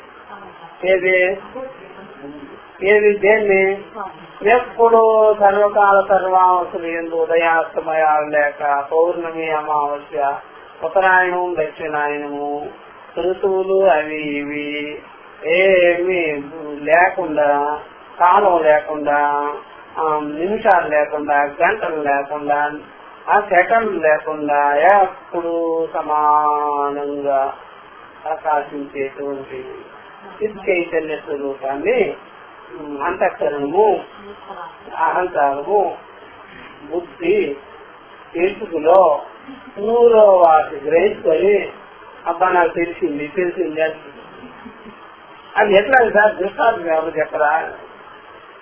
ఎప్పుడు సూర్యుడు ప్రకాశిస్తుంటే ఎప్పుడో ఒకసారి కిటికీ తీసి ఎండుందే సూర్యుడు ఉన్నాడే బయటకు వచ్చిన సూర్యుడు నువ్వు తలుపు తీస్తే వచ్చాడా లేకపోతే ఆల్రెడీ ఉన్నాడా? ఎప్పుడు ప్రకాశమే కదా, ఎప్పుడు భూమి అంతా ప్రకాశమే కదా. అదేమో ఇప్పుడు వచ్చాడా? నువ్వు కిటికీ తీసావు, నీకు కనిపించింది, తలుపు తీసావు, కనిపించింది, బయటకు వచ్చావు, సూర్యుడు గోచరం అయ్యాడు. నువ్వేమంటున్నావు? ఇప్పుడే వచ్చాడని భావిస్తున్నావు లేదా? అలాగా సైలెంట్ గా ఉన్నప్పుడు, ఇంద్రియ విషయ స్పష్టత అయినప్పుడు తెలుసు అంటావు. నువ్వు అడిగినప్పుడు ఆ మాట అంటున్నావు, వ్యక్తమైనప్పుడు అనలేకపోతున్నావు. కానీ ఎక్కడ నూతికి ఎక్కడో ఒక చిన్న వంతు, అల్పమైన వంతు ఆ తెలివి, ఆత్మానుభవ తెలివితో జనాలు ఉంటున్నారే కానీ నిత్య తెలివితో కాదు. అందుకనే వాళ్ళకి ఆ డిఫరెన్స్ రావు. ఏది అవును కాదు, ఉంది లేదు, తెలుసు తెలివి, జాగ్రత్త, స్వప్నము, సృష్టి, ఇవన్నీ మరుపు ఎరుక. ఆ నిత్య తెలివి అనేటువంటిది, నిత్య ప్రజ్ఞ అనేది, నిత్యాత్మ అనేది అలాగ తెలిసిన వెంటనే, అవగతమైన వెంటనే, ఆమర్షినిగా తెలుసుకున్న వెంటనే ఎరుక మరుపులకే సాక్షిగా ఉంటాం. తెలియదు తెలుసు అనే మాట అనకుండా అప్పుడు అన్నిటికీ నేను సాక్షి అనేది మీ అనుభవంలో ఉండిపో. ఇప్పుడు జనాలు ఏమంటున్నారు, మామూలు జనాలు తెలుసు తెలియదు అంటే అర్థం ఏంటి అంటే ఇప్పుడు చెప్పిన మాట, కిటికీ తీసినప్పుడే మీకు ఎండగాని, మిగిలినప్పుడు చీకట్లో ఎప్పుడో తీసుకుంటారు. అట్లాగా అంతఃకరణ శాంతమయ్యి ఇంద్రియ విషయ ఉపసంహారం చేస్తున్నప్పుడు, మనసు విషయాల నుండి ఉపసంహరించుకున్నప్పుడు ఆ మూమెంట్ లో మాత్రమే మీకు ఆ యొక్క అనుభవ స్పర్శ కలిగినట్టుగా అవుతుంది. అప్పుడు మాత్రం నాకు తెలుసు. ఇటున్నప్పుడు తెలియదు తెలియదు తెలియదు, ఇటున్నప్పుడు తెలుసు తెలుసు. అది ఇటుండడం చాలా అరుదు, ఇటుండడం అది ఎప్పుడు జరిగింది. ఆ జ్ఞానం, ఆకాశ జ్ఞానంతో మనం ఎక్కడ డబ్బులు పెట్టుకున్నామో అది తెలుసుకుంటున్నాము, నిన్న ఏం తిన్నామో అది తెలుసుకున్నది, నేను అర్థంలో చూసుకోవాలి, నన్ను నేను గుర్తించుకోగలుగుతున్నా. పూర్తిగా అది కూడా లేకపోతే అప్పటికప్పుడే నేను ఎవరిని కొత్త మనిషి ఎక్కడ డబ్బులు పెట్టిందో అప్పుడు మర్చిపోవాలి, తెలియదు. ఇక ఆ అనుభవం యొక్క కొద్దిగా టచ్ ఉంది కాబట్టి మనం పెట్టిన చోట ఎత్తుకోగలుగుతున్నాం. కేవలం మనసు మీద ఆధారపడిపోయామనుకోండి, ప్రత్యయాల మీద ఆధారపడ్డామనుకోండి, ఒక ప్రత్యయానికి ఇంకొక ప్రత్యయానికి ఏమని చెప్పారు వెళ్ళ, అది ఒక ప్రత్యయానికి ఇది ఎక్కువ 99% ఈ టైపే మనం వాడుకుంటున్నాం. ఇది ఒక ప్రత్యయానికి ఇంకొక ప్రత్యయానికి సంబంధం లేని పద్ధతే మన దగ్గర బాగా ఉంది. కొద్దిగా తెలుసుకోవడం ఉంది కదా, ఎప్పుడో కొద్దిగా తెలుసు. ఆ కొద్దిగానే జీవితానికి ఒక లైట్, ఆ కొద్దిగానే దానికి ఒక దృష్టాంతం కావాలంటే పూర్వము ఒక చిన్న దీపం పెట్టుకొని ఇంట్లో ఆ నలుగురు పిల్లలు కూర్చొని చదువుకునేవా, ఆమెతో దీపం, కిరోసిన్ దీపం, లాంతర్ దగ్గర ఎంతమంది కూర్చునేవారా, 4-5 కూర్చొని చదువు. ఇప్పుడు ఒకవాడికి పెద్ద లైట్లు కావాలి, ఒకవాడు పూర్వం ఒక లాంతర్ పెట్టుకొని 4 పిల్లలు చేరి చదువుకునేవారు. అప్పుడప్పుడు కొట్లాడుకొని ఆ లాంతర్ కింద పడుతుంది చేసి, అట్లాగా ఆ లాంతర్ కింద చదువుకునేటట్టుగానే ఆ తెల్ల దీపం పెట్టుకోవాలి, 4 కూర్చొని భోజనం చేసినట్టుగానే, చంద్రకాంటే భోజనం చేసినట్టుగానే ఆ కాస్తంత చైతన్య సాక్షి అనుభవం యొక్క స్పర్శతో, దాని ఎరుకతో, దాని అనుభవంతో మనము మన బతుకులు ఏడుస్తున్నాం. నిత్య జ్ఞానంతో కాదు, ఏ జ్ఞానంతో, అది ఆకాశంతో. ఇప్పుడు ఒకప్పుడు తప్పేది జ్ఞానం. ఆ మాత్రానికే మనసు ఏముంటుంది, నాకు అనుభవం ఉంది, నేనున్నాను. ఆ నేనున్నాననేది యథార్థ అనుభవమా లేకపోతే వికల్పిత అనుభవమా అది అమలు ఎక్కడ పొరపాటు. ఆ పొరపాటు దీనికి సరిపోతుంది, దీనికి లౌకికమైన వ్యవహారం. నేనున్నాను అనేది లౌకికమైన వ్యవహారానికి సరిపోతుంది. నేనున్నాను అనేది నేను ఫలానా శరీరంతో ఉన్నాను, ఇంద్రియాలతో ఉన్నాను, భార్య బిడ్డలు కలిగి ఉన్నాను, ఆకాశలో ఇన్ని మల్ల మలుపులు, ఆకాశలో ఇది పూర్తి వెలుతురు కాదు, పూర్తి అనుభవం కాదు. అది పూర్తి అనుభవం అయితే మనకు అర్థమైపోవాలి కదా, ఇవి ఇవన్నీ వస్తాయి. అందుకనే జనాలు సరే ఎప్పుడైనా బాగా గుర్తుపెట్టుకోవాలి, ఇప్పుడు లైట్ హౌస్ లైట్ ఎవరి మీద పడుతుందో అక్కడ మాత్రమే వేస్తుంది, మిగిలిన కూడా ఆ అనుభవం స్పృశించినప్పుడు అంతవరకే మీకు ఆ అనుభవం, మిగిలిన చీకటి. అట్లాగా ఉంటుంది జనాల పనంతా. అందుకనే వ్యవహారం అంతా కూడా తెలిసినట్టుగా తెలియనట్టుగా కలగా పొలగమైపోయి మత స్మృతి జ్ఞాన ఇతర అపోహనంచ ఇవన్నీ మనకు జరుగుతున్నాయి. అది బాగుంటుంది. అది కూడా వ్యవహారం యొక్క ఉపశమనమైన కాలంలో తెలుస్తుంది అన్నమాట. మిగిలినప్పుడంతా అగోచరం. అది కూడా అందుకనే 100% ఒక కాస్తంత రవ్వంత ఆ యొక్క ఎరుక స్పర్శతో చైతన్య స్పర్శతో ప్రకాశంతో మనం తీసుకొస్తున్నాం మన జీవితాలు. పూర్తి ప్రకాశం కానీ సద్దు జ్ఞానం కాదు. అది అప్లై చేసుకున్న కొద్దిగా అప్లై చేసుకున్న అహంకారము, నేనిది నాది కాస్త తెలుసుకుంది. ఆ కాస్త కూడా విపరీత జ్ఞానము. ఆ విపరీత జ్ఞానం మనం పెట్టుకున్న వ్యవహారానికి సరిపోతుంది, దాంతో బతికేస్తాం. అంతేగాని మనం పూర్తిగా సర్వప్రత్యయదర్శిగా లేదు. సర్వప్రత్యయదర్శిగా ఉంటే మీరు ఎలా ఉంటారో వ్యవహారాలకు అతీతంగా ఉంటారు. వ్యవహారాలకే అతీతంగా ఉంటారు. వ్యవహారాలకు అతీతంగా అంటే వ్యవహారాలే ఉండవా? మళ్ళీ అదన్నమాట. వ్యవహారాలకు అతీతంగా అంటే వ్యవహారాలు ఉండవా అని అర్థం. వ్యవహారాలకు వ్యాపక దృష్టి. అప్పుడు వ్యవహారాలన్నీ ఎదురుగా కనిపిస్తుంది. వ్యవహారాలకు మీరు అతీత దృష్టి. ఇప్పుడు వ్యవహారాల్లో ఏదో వ్యవహారానికి మనం ఏమైనా దాంతో అక్కడ పడింది అయిపోయింది, దాంతో గతాన్ని అయిపోతున్నాం. అది బాగా గుర్తిస్తుంది. ఉండేదంతా అదే. కాబట్టి అలా బతికేస్తున్నారు జనాలు. అర్థమైందా? ఆ కాస్తంతా వాళ్ళ యొక్క ఉపాధిని తీర్చుకునేదానికి ఇబ్బందికరంగా ఈడ్చాలా, లేకపోతే ఇబ్బంది లేకుండా సాగిపోతాయి వాళ్ళ జీవితాలు. అంటే ఎందుకయ్యా అంటే ద్వంద్వాలు. ఒకదాని మీద ఎదురు పడుతుంది, ఒకదాని మీద పడుతుంది. దీని మీద చెప్తే దాని మీద పడుతుంది, దాని మీద చెప్తే దేని మీద గుడ్డి లైట్ కదా. కాబట్టి మీరు ఎప్పుడైతే అన్నం మీద లైట్ వేసుకున్నారో కూర మీద కనిపిస్తుంది. అది కూర మీద పెట్టారని కూడా అన్నం కనిపిస్తుంది. అర్థమైందా? గ్లాస్ మీద పెడితే పళ్ళు కనిపించదు.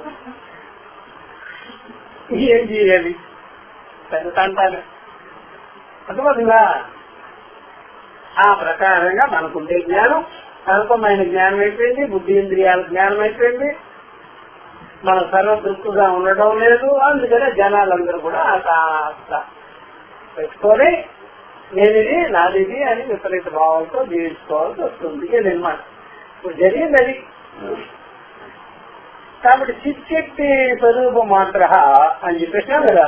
అదే ఈ స్వరూపాన్ని, జ్ఞానాన్ని, అనుభవాన్ని ఏ ప్రకారంగా అవగతం చేసుకోవాలి సార్ అని చెప్పగానే ఇక్కడ చెప్తున్నారు. ఇది అండర్లైన్ చేసుకోవాల్సిన మంచి భాష భాగం ఇది. ప్రత్యేషు అవిశిష్టతయా లక్ష్యతే. అది అంతవరకు కామ. నాణ్యద్వారం అంతరాత్మన విజ్ఞానాయ. ఈ అంతరాత్మ జ్ఞానము, సర్వదృక్ జ్ఞానము, సర్వాత్మ జ్ఞానము, ప్రతిబోధ విదిత జ్ఞానము, సాక్షి మాత్ర జ్ఞానము, కూటస్థాత్మ జ్ఞానము మీరు కలిగించుకోవాలంటే మనకి పెద్దలు అందించినటువంటి పద్ధతి ఇది. ఆధ్యాత్మికమైనటువంటి సూచన ఇదే. ఆధ్యాత్మిక రహస్య వేదించటం ఇదే. ఏం సార్? ప్రత్యయాల ఎందే, ప్రత్యయాల ద్వారానే, ప్రత్యయముల ద్వారా. ప్రత్యయములే పెట్టుకోవాలి మీరు. ప్రత్యయాలను వదిలిపెట్టి అటు ఇటు పరిగెత్తకూడదు. ప్రత్యయాలనే పట్టుకోవాలి. అంతేదా? అంటే ఆ తలంపులనే పట్టుకోవాలి, ఆ అనుభవాలనే వేదన అనుభవాలనే పట్టుకోవాలి, ఆ ప్రత్యయానుభవాలనే పట్టుకోవాలి. దాన్ని వదిలేసి చూసేయకూడదు. తీరగాలితే దొంగ కలిగినట్టుగా దాన్ని పట్టుకోలే విచారం చేసుకోవాలి. ప్రత్యయాలనే లేదా? ప్రత్యయాలుగా అనగానే వేదనానుభవాలు, ప్రత్యయానుభవాలు అని చెప్పాడు కదా. ఇంద్రియ అనుభవాలు, ఇంద్రియ జ్ఞానానుభవాలు, మనో జ్ఞానానుభవం. దాన్ని పట్టుకోలే విచారం చేయాలి, దానిలోనే విచారం చేయాలి. ఉదాహరణకి వేడి నీళ్ళలో మీరు చేయబెట్టి ఇది నీళ్ళదా ఈ వేడి మరి ఎక్కడిది అని విచారం చేయాలి. నీళ్ళలో వేరు పెట్టారు, వేరు పెట్టగానే కాస్తుంది. కాలేటప్పటికి ఈ నీళ్ళల్లో నిప్పుందా, సరే నీళ్ళల్లో నిప్పుందేమరా తీసేరా అని ఎవరైనా అడిగారు అనుకోండి, అవునండి చెయ్యి వేస్తుంటే కాలుతుంది, దొరకటంలో నిప్పు అన్నారు. అంటే అసలు కాలుతుందా? అప్పుడు అక్కడే చూడాలి. ఇంకెక్కడికి పోతావు, ఇంకెక్కడికి వెళ్తావా? అక్కడే చూడు. నీళ్ళల్లో కాదు కాదండి, ఈ పాత్ర కింద ఏదో ఉన్నట్టుంది, అక్కడ చూడరా.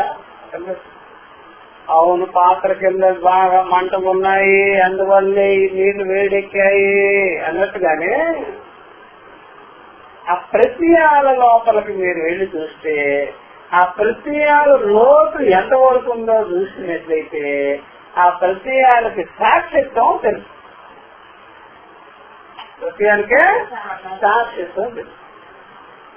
ఇప్పుడు మీరు విషయాలు చూశారనుకోండి, కంటి ద్వారానేగా, ఇంద్రియాల ద్వారానేగా. ఇంద్రియాలలో చూడండి, చూసేవాడు ఎవరండి? మీకు ఆ సరంగం ఎక్కడికి పోతుందంటే మనసు వరకు పోతుంది. సరంగం ఎక్కడికి పోయింది? ఆ మనసులోకి వెళ్ళారు మీరు. ఈ మనసులో ఈ తలంపులు, వేదనానుభవాలు ఎక్కడి నుంచి కలుగుతాయి అని అక్కడ ఒక సరంగం. మళ్ళీ ఆ సరంగంలో ప్రవేశించారు. పోతే చివరికి చూసేవాళ్ళు దగ్గరికి వెళ్తే చేస్తారు, నేను దగ్గరికి చేస్తారు. ఎవరు దగ్గరికి చేస్తారో నేను దగ్గరకు చేస్తారు. ఆ నేను దగ్గరికి చేరేటప్పటికి మీకు ఇంద్రియాలు ఉండవు, దేహం ఉండదు, మనసు బుద్ధి అవన్నీ అహంకారం కూడా ఉండదు. అలాగే వెళ్ళాలి. సరే, ఆ ప్రకారంగా ఇక్కడ చూసేవాని దగ్గరికి వెళ్ళాలి, తెలుసుకునే వాని దగ్గరికి వెళ్ళాలి. అప్పుడు వెళ్ళి అక్కడ నిలబడాలి. వెళ్ళి నిలబడి సరే ఈ చూసేవాడు ఎవరు అని అనకూడదు. అర్థమైందా? మీరు వెళ్ళగానే మీరేమవుతారు?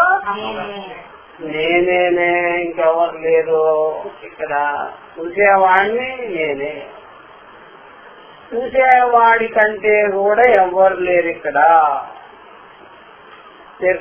నేను చూసేవాడిని కదా అని మీరు లక్షించుకోవాలి.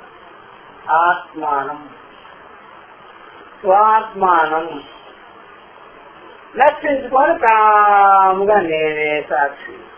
ప్రత్యదర్శి ఎవరో కాదు నేనే, ప్రత్యాత్మ ఎవరో కాదు నేనే అని.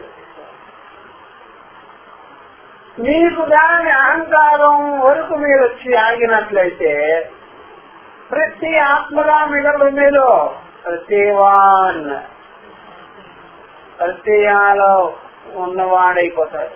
ప్రత్యేగాత్మగా మిగలదు, ప్రత్యదర్శిగా ఉండదు. అది గోచీతం. ప్రత్యయాలని కడిగిన వాడి దగ్గరికి వెళ్ళి మీరు అతడు ఎవరు అని విచారిస్తే ప్రత్యేగాత్మ అహమస్మి అని తేలాలా, లేకపోతే ప్రత్యయాలు కలిగిన వాడుగా తేలాలా అని చూడాలి. నేనే అయ్యున్నాను ప్రత్యయాలు సాక్షి, నేనే అయ్యున్నాను ప్రత్యయాలు కలిగిన వాడిని. రెండు అర్థాలు వస్తాయి. నేను ప్రత్యయాలు కలిగిన వాడిని, నేను ప్రత్యయాలకే సాక్షి. ఈ రెండిట్లో ఒకటి కావాలి. మళ్ళా గురువులు చెప్తారు. ప్రత్యయాలకి సాక్షి విలక్షణమా, ప్రత్యయాలు కలిగిన వాడు విలక్షణమా? ప్రత్యయాలు కలిగిన వాడు అసంగమా, ప్రత్యయాలకు సాక్షి అసంగమా? ప్రత్యయాలు కలిగిన వాడు ఎక్కడెక్కడున్నాడు అవస్థల్లో, ప్రత్యయాలకు సాక్షి ఎక్కడెక్కడున్నాడు అని అడుగుతారు. అంతేగా ప్రత్యయాలు కలిగిన వాడు జాగ్రత్తలోనూ స్వప్నంలోనూ ఉన్నాడు, సుశక్తిలో మాయమైపోయాడు. ప్రత్యయాలకు సాక్షి మాత్రం 3 అవస్థలలో సాక్షి మాత్రం. అంతేగా అట్లా అది అనమాట. ఇలా విచారం చేసుకోవాలి. ప్రత్యయాలు వదిలాడంటే మనకు అడ్రస్ లేకుండా పోతుంది. అదే అడ్రస్. ఆకాశ అడ్రస్ తీసుకున్నారా మీరు విచారం చేసుకునేదానికి వీలు పడకుండా అయిపోతుంది. కాబట్టి అంతరాత్మన విజ్ఞానాయ ద్వారం ప్రత్యేవ ప్రత్యేషు అవిశిష్టతయా లక్ష్యతే. విశేషంగా గోచరం కాకూడదు. అక్కడ నేనే అని అవిశేషంగా సామాన్యంగా నేనే ఈ ప్రత్యయాలంతా వ్యాపించుకోనున్నాను. ప్రత్యయాలను చూసేవాడు సామాన్యం, ప్రత్యయాలు విశేషం. ప్రత్యయముల యందు అభిమానం పెట్టుకున్నవాడు విశేషం, ప్రత్యయాలకి సాక్షి మాత్రంగా ఉండేవాడు సామాన్యం అవిశేషం. కాబట్టి నేను దృగాత్మని అవిశేషమా, నేను దృగ ఆత్మని అవిశేషమా, లేక నేను సంసారి ఆత్మని దేహేంద్రియవాన్ ఇది అవిశేషమా? దృగాత్మే అవిశేషం. ప్రత్యయదర్శి అవిశేషమా, ప్రత్యయాలతో సంబంధం పెట్టుకొని అభిమానంతో ఉండేవాడు అవిశేషమా? నాట్లాగా. కాబట్టి ప్రత్యయములు యందు అవిశిష్టంగా సామాన్యంగా ఏకరూపంగా ప్రకాశించింది ఎవరో, ప్రత్యయాలు ఎలా ఉన్నాయి అదే తెలుసుకోవాలి. ప్రత్యయాలు ఎలా ఉన్నాయి? రకరకాలుగా విశేషాలుగా ఉన్నాయి, ఎక్కువ తక్కువలు ఉన్నాయి. ప్రత్యయదర్శి, ప్రత్యయ ఆత్మ, ప్రత్యయ ప్రకాశం ఏకరూపంగా అక్కడే రక్షించుకోవాలి. చూసేవాడెవరు, తెలుసుకునేవాడెవరు, ఇంద్రియాలు ఎందుకు ప్రకాశించేవాడెవరు, అన్ని ఇంద్రియాల్లో ప్రకాశించేవాడు రకరకాలుగా ఉన్నాడా, అన్ని ప్రత్యయాలలో ప్రకాశించే తత్వం రకరకాలుగా ఉన్నదా అనేది విచారం చేసుకున్నట్లయితే ఒక జ్ఞాన స్వరూపం, ఒక చైతన్యం మాత్రం అవిశేషంగా సామాన్యంగా కేవలంగా ఏకరూపంగా ప్రజాతి భేదములు లేకుండా ఉండేటువంటిది అదొక్కటే అని తెలుసు. అందులో ప్రత్యయాలను వదిలిపెట్టి విచారం చేయకూడదు. అది బాగా గుర్తుపెట్టుకోవాలి. ప్రత్యయై ఏవ ప్రత్యయేష అవిశిష్టతయా.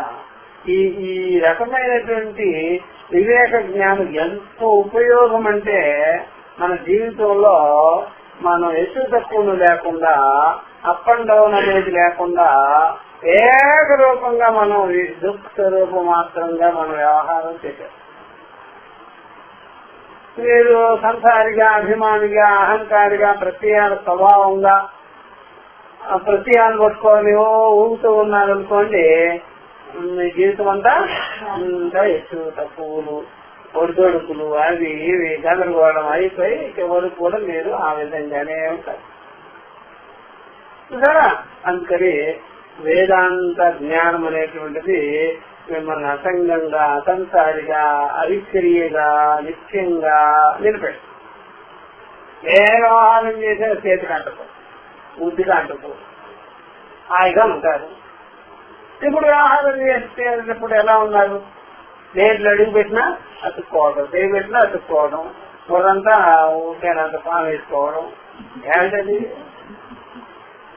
కాబట్టి ఈ ప్రకారంగా సర్వ ప్రత్యయదర్శిగా తెలుసుకోవాలి, జీవించుకోవాలి. ఇలాగా ప్రత్యయములు ఎంత అవశిష్టంగా ప్రత్యయాల ద్వారానే మీరు విచారం చేసుకోవాలి కానీ, ఇలాగ రక్షించుకోవాలి కానీ, అంతరాత్మ జ్ఞానానికి వేరే ద్వారం అంటూనే లేదు. ఇంక వేరే పద్ధతే లేదండి, ఇదే పద్ధతి. అందుకనే గురువు శాస్త్రముల ద్వారా విచారించుకునే సమకాలంలోనే మీరు బుద్ధి జ్ఞానం ఎంతవరకు ఉంది, బుద్ధి ఎందు ప్రకాశించినటువంటి చైతన్యం ఏమిటి, దాని ఎందు సాక్షి మాత్రంగా ఉండేది ఎవరు ఏమిటి అనేది స్పష్టం చేస్తున్నట్లయితే మనకే అర్థమైపోతుంది. అది బాగా గుర్తుపెట్టుకోవాలి. దీనికి చెప్పండి ఇచ్చారు మంచి మంచివి.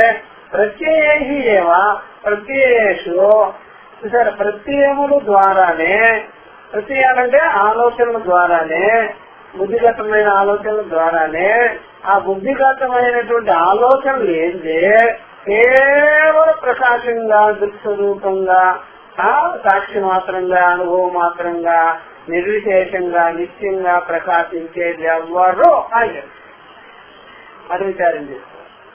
ఇదే వాళ్ళు చెప్పించేది. నువ్వు ఎప్పటికైనా బాగా గుర్తుపెట్టుకోవాల్సింది.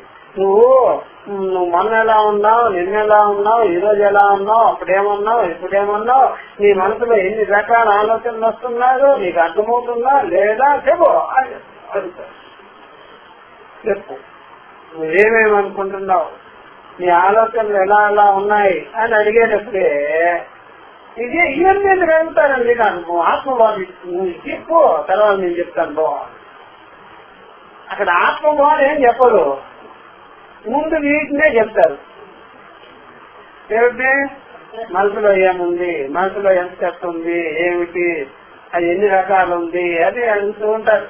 అంటే మీరు అన్ని చెప్తారు కదా, ఏమిగా ఉండి చెప్పారు మీరు అప్పుడు చెప్తారు, తర్వాత ఇప్పుడు చెప్పారు. అర్థమైందా? అప్పుడు అంతా అయిన తర్వాత మరి సాక్షి ఎలా ఉంటాడో నీ తలకాయ ఎలా ఉందో అలాగా. నువ్వు అలంపులను చూసావు కదా, నువ్వు సాక్షి నువ్వే కదా, సాక్షి నువ్వే కాబట్టి అది ఎలా ఉంటుంది అనేదానికి అదేం విషయమా, అదేమన్నా దృశ్య పదార్థమా, నువ్వే కదా. ఇప్పుడు గుడ్డవుతా అవును నేను సాక్షిని అవుతానంటారా, నేనే సాక్షిగా. మన సాక్షి కాబట్టి అవన్నీ మనకు తెలుస్తాయా మనసులోవి? మనం ఈ ఇంద్రియాల్లో ఏం జరుగుతుందో చూడగలుగుతామా, చేయగలుగుతామా? కాబట్టి సాక్షి జ్ఞానమే నిత్య జ్ఞానం కాబట్టి ఆ నిత్య జ్ఞానంతోనే మన వ్యవహారాలంతా చక్కగా నిత్యంగా బాగా చేయొచ్చు, ఒక ఆర్డర్లో చేయొచ్చు. మీకు ఆ నిత్య జ్ఞానమే లేకపోతే మీరు ఏం మాట్లాడుతున్నారు, ఎప్పుడు ఏం మాట్లాడతారో, ఏం ఆలోచనలు వస్తాయో ఇవన్నీ స్పష్టత లేకపోయేటప్పటికి అప్పుడు జాతకాల మీద పడతారు. నా జాతకం ఏంటి, నా జాతకం ఏంటి అని ఇప్పుడు చెయ్యి ఎర చెయ్యి అరికాలు అన్ని చూపించుకుంటుంటారు. ఇంకోటి ఏం చేశారంటే జాతకం చెప్పాలంటే ముందు గుండెలో చెప్తానమ్మా ఓపెన్ చేసి అక్కడ ఉంటుంది నారా, అక్కడ ఉంటుంది రేఖలో అని. అప్పుడు ఓపెన్ చేసేటప్పుడు చచ్చిపోతాం. అర్థమైందా? జాతకాల మీద మన జీవితం ఉందా, వాస్తు మీద ఉందా, నక్షత్రాల మీద ఉందా, నవగ్రహాల మీద ఉందా, దేని మీద ఉంది? నీ బుద్ధి మీద ఉంది. బుద్ధికి మనం ఏంగా ఉండాలి, శాస్త్రగా ఉండాలి. బుద్ధిలో ఏమేమి జరుగుతుందో అంత మాత్రం తెలుసా? నాకు తెలుసండి. మరి బుద్ధి ఉందా లేదా నీకు? బుద్ధి లేకుండానే మనం పనిచేసేస్తున్నావా? కాబట్టి ఎప్పుడైనా సరే ఆ సాక్షిత్వం లేకపోయేటప్పటికీ బుద్ధిగతమైనటువంటి ఆలోచనలు స్పష్టంగా మనకు ఉండవు. కాబట్టి ఆ సాక్షిత్వ జ్ఞానం లేకపోయేటప్పటికి, ఆ వివేకం లేకపోయేటప్పటికి, బుద్ధిగతమైన ఆలోచన పరంపర అనేటువంటిది మనకి స్పష్టత లేకపోయేటప్పటికి తలకిందులు చేసేసుకున్న వ్యవహారం అంతా ముందు వెనక అదేమి తెలియకుండా గందరగోళం చేసేసేసి ఏం జరుగుతుందో మీకే తెలియకుండా అయోమయ జీవితాన్ని జీవించాల్సి. అందుకని వాటి దగ్గర పరిగిస్తే వేరేది పరిగిస్తారు. స్పష్టంగా తెలుస్తుంది కదా మన జీవితం అంతా అలా అలా ఉంటుంది, మన బుద్ధిలోనే ఉంటుంది. మనం ఎలా ప్రణాళిక చేసుకుంటే అలా. ఇంత చక్కగా ఉంది. శాస్త్ర జ్ఞానం స్వాత్మ జ్ఞానం ఒక్కటి లేకపోయేటప్పటికి ఇంత కర్మకాండ, ఇంత ఇవన్నీ పాపరా విద్య అంతా చోటు చేసుకుంటుంది, మనం నాశిస్తుంది. మనం ఏమి లేకుండా వాళ్ళు దొరికితే వీళ్ళు తెలుగు దొరుకుతా లేనిపోయినవన్నీ చేశా. మీరు చేసేటువంటి అధము పనులన్నీ ఆ సాక్షి జ్ఞానమే బుద్ధికి బుద్ధిస్తుంది. ఏం పర్లేదండి. చాలా మంది ఏం చేస్తుంటారు, అట్లా లేనిపోయినవన్నీ చేస్తుంటారు. కిందపడి దొరుకుతుంటారు, కొండ చుట్టూ కిందపడి దొరుకుతారు, ఏమేమో చేస్తారు. అది సాక్షి జ్ఞానం ఏం చేస్తుందంటే బుద్ధి చేస్తుంది. నువ్వు అలా దొరికితే నీకేమొస్తుంది? ఒక్కసారిగా కొండపై నుంచి దూకామంటే వస్తుంది, దూకేస్తే అయిపోయా. ఎవరితో గొడవ లేకుండా పోతుంది. అప్పుడు వాళ్ళతో గొడవ ఉండదు, ఇంట్లో గొడవ ఉండదు. ఒకసారి ఆ పని చేయొచ్చు కదా. ఎందుకు ఉంటే నాకు దిగుతావు, ఎందుకో కింద పడి దొరుకుతావు. దొరికితే నీకేమవుతుంది? లేకపోతే ముళ్ళక్క పట్టుకుంది అంటారు దొల్లు. ఇవన్నీ బుద్ధి సరి చేసుకోకుండా కింద పడి దొరికితే నీకేమవుతుంది? అసలు నువ్వు ఏం రావాలనుకున్నావు అడుగు చెప్పు. నాకు ఏం తక్కువ వచ్చింది నీకు తినేదానికి ఏం లేదా? ఎందుకు దొరుకుతావు అని చెప్తుంది. ఎవరు చెప్పేది ఇవన్నీ?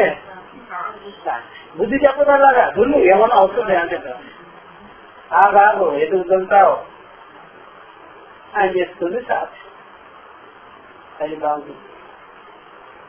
ఈ మనసేమో ముందుగానే రెడీ. నేను అనుకున్నాను కదా అక్కడ దొరవేయండి, ఎందుకు అనుకోలేదు మీ మొహం. ఇది అసలు మీకే ముందు ఎలాగా తెలియదు, అసలు తూర్పు పడవలో తెలియదు. ఎందుకు దొల్లమని చెప్పేది, ఎందుకు దొల్లాలి అని నేను అడుగుతున్నా చెప్పాను. వాళ్ళు చెప్పారు, వీళ్ళు చెప్పారు, మన సంప్రదాయం నీ సంప్రదాయం నీ మొహం అని. ఇలాగే పూర్వీకులు కూడా అట్లా మూఢనమ్మకాలన్నీ గందరగోళంతా పెట్టుకున్నారు. మీరెప్పుడు ఫ్రెష్ గా చెప్పేది ఏంటంటే ఎందుకు దొల్లాలి చెప్పు అని. చూసారా, అనుభవాంగ తర్కం అంటుంది. ఏమంటారా? ఆత్మతర్కం. దాంతో బుద్ధి శుద్ధం. ఏ పనులన్నీ పనులు చేయదు. ఆత్మజ్ఞానానికి వీటికి ఏమైనా సంబంధమా? నువ్వు అలా చేస్తే నీకు ఏమైనా జ్ఞానం కలుగుతుందా? నువ్వు వివేకం చేసుకుంటే కలుగుతుందా? నీకు అసలు ఆత్మజ్ఞానం కలగడం బట్టి ఎందుకు కలగాలి, ఏమిటి అని అది కూడా ప్రశ్న చేసుకో. నన్ను నేను తెలుసుకోకపోతే నా జీవితం అంతా ఏంటో గందరగోళంగా ఉందండి అని అట్లాగైతే పర్వాలా తెలుసుకో. ఇంకేదో ఆ బలం రావాలి, ఈ బలం రావాలంటే కూడా వేస్ట్. చూసారా, ఎప్పుడైనా జనాలు ఎప్పుడైనా సరే ఎప్పుడో వృద్ధాప్యంలో ఈ జ్ఞానం కలిగించుకుంటే కూడా చూసారా, పెద్దలు ఏమంటారు, ఇప్పుడు కలిగించుకునేదనుకుంటే ఎందుకు ఇప్పుడు అనవసరంగా ఇంకొద్ది రోజులు బతికేస్తే చచ్చిపోతాం కదా, ఎందుకు ఉపయోగం ఎప్పుడు వచ్చేది? ముందన్నా కావాలి, మధ్యలో అయినా కావాలి, చివరిలో ఎందుకు నీకు అనవసరం? అర్థమైందా? పూర్తిగా ఎవరికైనా డయాబెటిక్స్ తో బాగా నిండుకొని పోయారనుకోండి, ఇప్పుడు మానేస్తే ఏమొస్తుందిలే, తినేసి కాస్త వదిలేస్తే ఆ 4 స్వీట్లు కూడా ఎందుకు వదులుతావు, బెంగాలీ స్వీట్లు తినో. అసలు ఇప్పుడు చివరిలో ఏం చేస్తావు? అది కూడా తిని అయింది ఏదో అయింది.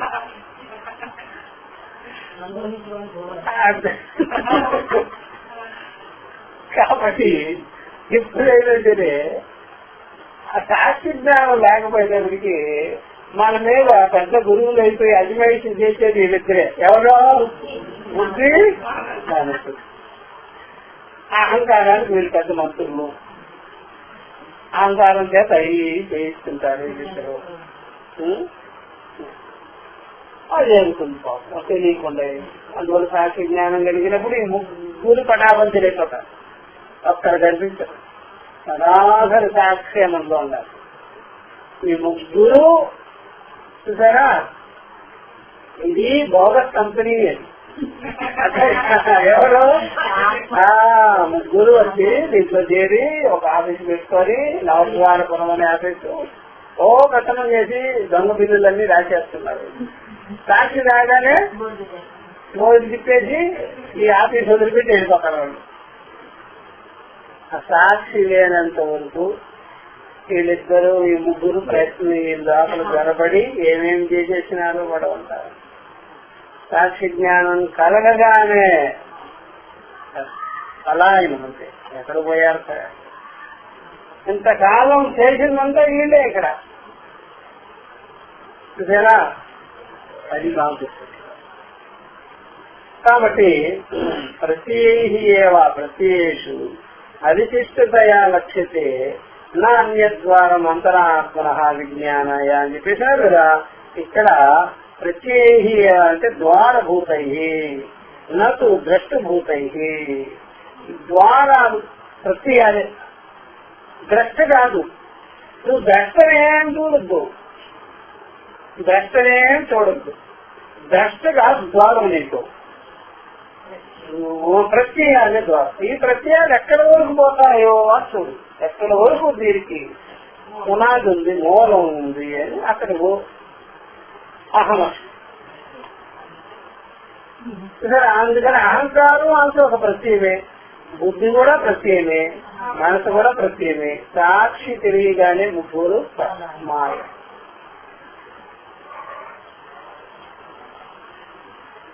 మీకే తెలుస్తుంది. ఆత్మజ్ఞానం కలిగిన వెంటనే నేను ఎంత అభిమానం పెట్టుకొని అది చేయాలనుకున్నాను, అది లేదు. ఏదేదో సంకల్పాలు చేసినా అది కూడా లేదు. అదే నిజం, ఇదే అబద్ధం అని నిశ్చయం చేశాను, అది లేదు. ఇంకెవరున్నారో నేనే. లేదా ముగ్గురు ఏమయ్యారా? విద్యతే హృదయ గ్రంథి రక్షతే అనే మాట. దానికి టిప్పణి చెప్తున్నారు. యహ అహం అశృణవం సోహమేవ ఇదానీం పశ్యామితి ప్రతిసంధానాదినా సర్వ ప్రక్రియేషు అవిశిష్టతయా సాక్షి లక్ష్యతే స్వయమేవ అనుభూయతే ఇత్యర్థః. ఇలాగ రక్షించుకోవాలి. ఎట్లా సార్? యహ ఎవడైతే అహం అశృణవం చూసారా, సోహం ఏవ ఇదానీం పశ్యామితి. ఎవడైతే ఇక్కడ విన్నాను అంటున్నాడో, ఆ విన్నాను అనే వాడికి నేను దీన్ని చూస్తున్నా. నేను విన్నాను అన్నాడు, నేను వినలేదు అన్నాడు, వాడిని చూస్తున్నా. విన్నానన్న దేవుడు, వినలేదు అన్న దేవుడు ఎవరు ఇక్కడ అనేది ఏ అనుభవానికి అయితే నిలబడుతుందో అదే లక్షించుకో. ఇలా ప్రతిసంధానం చేసేది ఎవరు? కలిపేది ఎవరు? విన్నాను, వినలేదు, అప్పుడు ఇప్పుడు, అన్నాను, అనలేదు అనేది ప్రతిసంధానం చేసేది ఎవరు? ఈ ప్రతిసంధానాదిన సర్వ ప్రత్యయేషు, ఇది అన్ని ప్రత్యయాల్లో కూడా సమానంగా ఒక ప్రకాశం, ఒక సాక్షి అనుభవం అనేటువంటిది స్వయంగా మన అనుభవాన్ని తెలుసు. దాన్ని బట్టే వ్యవహారం చేస్తున్నాం. కేవలం మనసు, కేవలం బుద్ధి, కేవలం అహంకారంతో మన వ్యవహారం అంతా కూడా పిచ్చివాని వ్యవహారం, పిచ్చివాని వ్యవహారం. అందువల్ల కాస్త బుద్ధి ఉండేవాడు, కాస్త మేధావితనం ఉండేవాడు ఈ ప్రపంచంలో వాళ్ళు గ్రేట్ అంటాం కదా మనం. సాక్షి అనుభవాన్ని పట్టుకున్న వాళ్ళు వీళ్ళకంటే కూడా గ్రేట్. అట్లా దాన్ని బట్టే మన వ్యవహారం అంతా నీట్ గా ఉంటుంది. కానీ ఇదిగో ఈ బుద్ధి, అహంకారం మనసు పెట్టుకుంటే అంతా అలాగే అహంకారంతో ఎంతంత పనులు చేస్తామో మనకి నేను అనుకున్నది చెయ్యాలి బిడ్డామా, నేను అనుకున్నదే చెయ్యాలి, నేను ఈ విధంగా లక్ష్యం చేసేసాను, అది కూడా అహంకారం. నేను ఇలా సంకల్పం చేసేసినాను కదా. అప్పుడు సాక్షి ఏమంటుందంటే, నువ్వు నిత్యంగా చేసేసినావా చెప్పు. ఇంక మీరు వాపసు లేని మాట అదే. ఇక వాపసే ఉండదా చెప్పు. ఇప్పుడు మాత్రం అదే నేను చెప్పు, అట్లా కాదు చెప్పు. నువ్వు ఇప్పుడు అన్నమాట మీద ఎప్పుడు అలాగే స్టాండ్ అయి ఉంటావా? ఏమో ఏమో అంటావేంటి? స్టాండ్ అవు చూద్దాం. అది సాక్షి తీర్మానం. నువ్వు స్టాండ్ అవ్వవు. దేని మీద? సంకల్పాల మీద కానీ, నిశ్చయాల మీద కానీ, అభిమానం మీద కానీ స్టాండ్ అవ్వవు. ఒకసారి అభిమానం పెడతావు, ఆ అభిమానమే వెనక్కి తీసే. ఇప్పుడు అంత అభిమానం లేదండి అంటే అలా సంకల్పం చేస్తావు, వెనక్కి తీసుకుంటావు. అలా నిశ్చయం చేస్తావు, అది వెనక్కి తీసుకుంటావు. ఇవన్నీ కలిపి జోడించి అందించేదెవరు ఈ మ్యాటర్ని? సాక్షి. అది బాగా గుర్తుపెట్టుకోవాలి. సరే, ఈ సాక్షి అనేది అంతరాత్మకే సరిపోద్దు కానీ న్యూస్ పేపర్లకు సరిపోదు.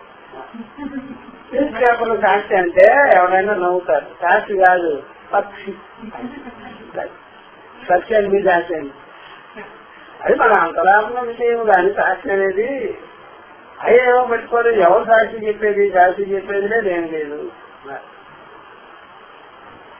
కాబట్టి యా అహం అశృణవం సోహం ఏవా ఇదానీం పశ్యామితి ప్రతిసంధానాదిన సర్వప్రత్యేషు అవిశిష్టతయా సాక్షి రక్షతే స్వయమేవ అనుభూయతే చెప్తా. నానిద్వారం అంతరాత్మన అన్నారు కదా, మూడవ టిప్పణి. ఆత్మన అంతరాత్మన అంటే ఆత్మకి ఇంకా వేరే ఆత్మజ్ఞానానికి వేరే ద్వారము, విధానము, పద్ధతి ఏమీ లేనే. ఏ పద్ధతి? ఎక్కడే విచారం చేసుకోవాలి. ఇలా విచారింప చేయిస్తారు గురువులు. వాళ్ళు ఏం చేసిన కాలంలోనే మనకు అర్థమవుతుంది. చూసేవాడెవరు, చెప్పిన వాడెవరు, ఇదివరకు ఎవరు, ఇప్పుడు ఎవరు, ఆ మనసుకి ఎవరు, బుద్ధికి ఎవరు, అహంకారానికి ఎవరు, అవస్థకి ఎవరు, ఇట్లాంటివన్నీ అడుగుతారు. అడిగితే చివరికి మనమే ఉంటాం. ఆ అహం అనేది ఎవరు, అహంకారానికి అది సాక్షిగా లేకపోతే అహంకారమే అయ్యిందా అని కూడా అది బాగా గుర్తుపెట్టుకోవాలి. అందుకని ఎవరైనా సరే ఈ రకమైనటువంటి ఈ జ్ఞానం పెట్టుకున్న వాళ్ళు లౌకికుల దగ్గర నిలబడ్డారనుకోండి, అప్పుడు వాళ్ళు అనే మాటలంతా మీకేమనిపిస్తుంది? ఏమనిపిస్తుంది? మీకు తెలిసిపోతుంది కదా, రోజు చిన్నపిల్లలు ఆటలాడుకుంటున్నారు అంటే వాళ్ళు దేంతో చెప్తుంటారు ఎక్కువ మనకు మనోపరిధిలో ఇంద్రియ విషయాలు అవన్నీ చెప్పేస్తుంటారు. నేను మొక్కుకున్నానంటారు. నువ్వు మొక్కుకునేది మీ మొహం అని మనం అంటాం. మొక్కుకున్నావు, మొక్కుకున్నావు. ఏది మొక్కుకున్నది, ఎందుకు మొక్కుకున్నావు? వీళ్ళు మొక్కులన్నీ ఎలా ఉంటాయంటే ఎప్పుడైనా సరే 100 మందిని ఎవరైనా దీక్ష పుచ్చుకున్నామని చూడగానే వీళ్ళు కూడా మొక్కుకునేది వచ్చేస్తుంది అన్నమాట. చూడగానే అప్లై చేసుకో. నేను కూడా మొక్కేసుకో. అప్పుడు 100 మంది ఎక్కడైనా సరే సముద్రంలో దూకుతున్నారు అనుకోండి, వీళ్ళకి కూడా అనిపిస్తుంటుంది అనమాట. అందరూ చూస్తాం.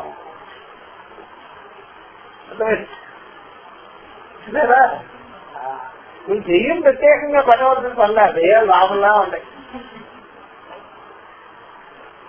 చూసారా. కాబట్టి నేను ప్రాణత్యాగానికైనా సిద్ధమైపోతాను ఒక సురేషన్ పోతున్నాడు అనుకోండి, మిగిలిన వాళ్ళంతా ఊరుకోవడం. వాళ్ళు కూడా మగడు ఏం చేశాడంటే చక్కగా కట్టులు పెట్టుకొని అలా అలా అని కోసేసుకున్నాడు అనుకోండి, ఇంకొకడు ఊరుకోన్నాడు, వాడు కూడా కోసే. ఒకడు బ్లడ్ ఇచ్చాడు అనుకోండి, ఇంకొకడు బ్లడ్ ఇచ్చాడు. ఒకడు గుండెకిపోయినాడు అనుకోండి, ఇంకొకడు ఒకటి సంసారి ఒకరు అయ్యారనుకోండి, ఇంకోటి అయిపోతారు. 10 మంది అయ్యారనుకోండి 100 మంది అవుతారు. 100 మంది అయ్యారనుకోండి 200 మంది. ఇట్లాగా అనమాట. కానీ సాక్షి జ్ఞానం కలిగించుకున్నవాడు ఒక్కడ మాత్రమే చంద్ర పొందాలని నిలబడుతూ వస్తాడు. నువ్వేమయ్యా మాతో గెలవే, కలిస్తే చూసేవాడు ఎవరు ఉంటాడు, అందుకనే నేను గెలవకుండా చూసుకుంటాను. అప్పుడు ఎలా ఉన్నావు, ఇప్పుడు ఎలా ఉన్నావు చూస్తున్నానంతా, మీ సంగతి అంతా చూస్తున్నా. నేనొక్కడే అసలైనటువంటి కదా ప్రామాణి. మీరందరూ అలా కొట్టుకుపోతున్నారు, చెప్తూ ఉంటారు. అర్థమైందా? ఒక్కొక్కసారి ఒక్కొక్క రకంగా మీరు ఎన్ని రకాలు చేస్తుంటారో చూడండి. తమాషాగా ఉంటుందా ఉండదా? వ్యవహారం అంతా ఎలా ఉంటుంది? అందువల్ల గురువు గారు గోవుల గురించి గొప్పగా చెప్పారనుకోండి, మీకేమనిపిస్తుంది? గోవుల గురించి గొప్పగా చెప్పారనుకోండి, గోవు పవిత్రమైనది, గోవు అట్లాగా ఇలాగా, అది లక్ష్మి, అది అది ఇది ఇది అని చెప్పేసినారు అనుకోండి, అప్పుడు మీరు కూడా గోసేవ చేయాలి అనుకోని అప్పుడు వెంటనే ఒక మొదలు పెడతారు. వెళ్ళిపోయి తౌడు కొనుకొచ్చుకొని గోవులు పెడతారు. అది 4 రోజులే విదేశం కూడా తీసుకొచ్చేస్తుంది. ఎందుకని ఒకరు ఎట్లాగే తొందర చేసిన భక్తులు ఏమమ్మా తౌడు పెట్టుకోమన్నారేంటి అని అడిగారు. గోవుల గురించి చెప్పుకుంటాడు ఆయన. గోవుల గురించి చెప్పేటప్పటికి కృష్ణుడి దగ్గర ఉండే గోవు ఎట్లాంటిది తెలుసా? కృష్ణుడి నాకుతూ ఉంటుంది, తాను నాలుగుతూ ఉంటుంది, ఎంత పవిత్రమైనది. అట్లా ఇట్లా ఆ గోవును మనం కూడా ఎలా చూడాలంటే గోవు చిట్టు వచ్చింటుంది ఇంట్లో. ఆ విధంగానే ఇంకా ఎప్పుడైనా కాశీ కాలభైరుడు గురించి చెప్పేసినాం అనుకోండి, కాలభైరుడు కాశీకి రక్షక భద్రుడు అట్లా అయితే చెప్పాం అనుకోండి, ఒకరు పెరుగుతారు.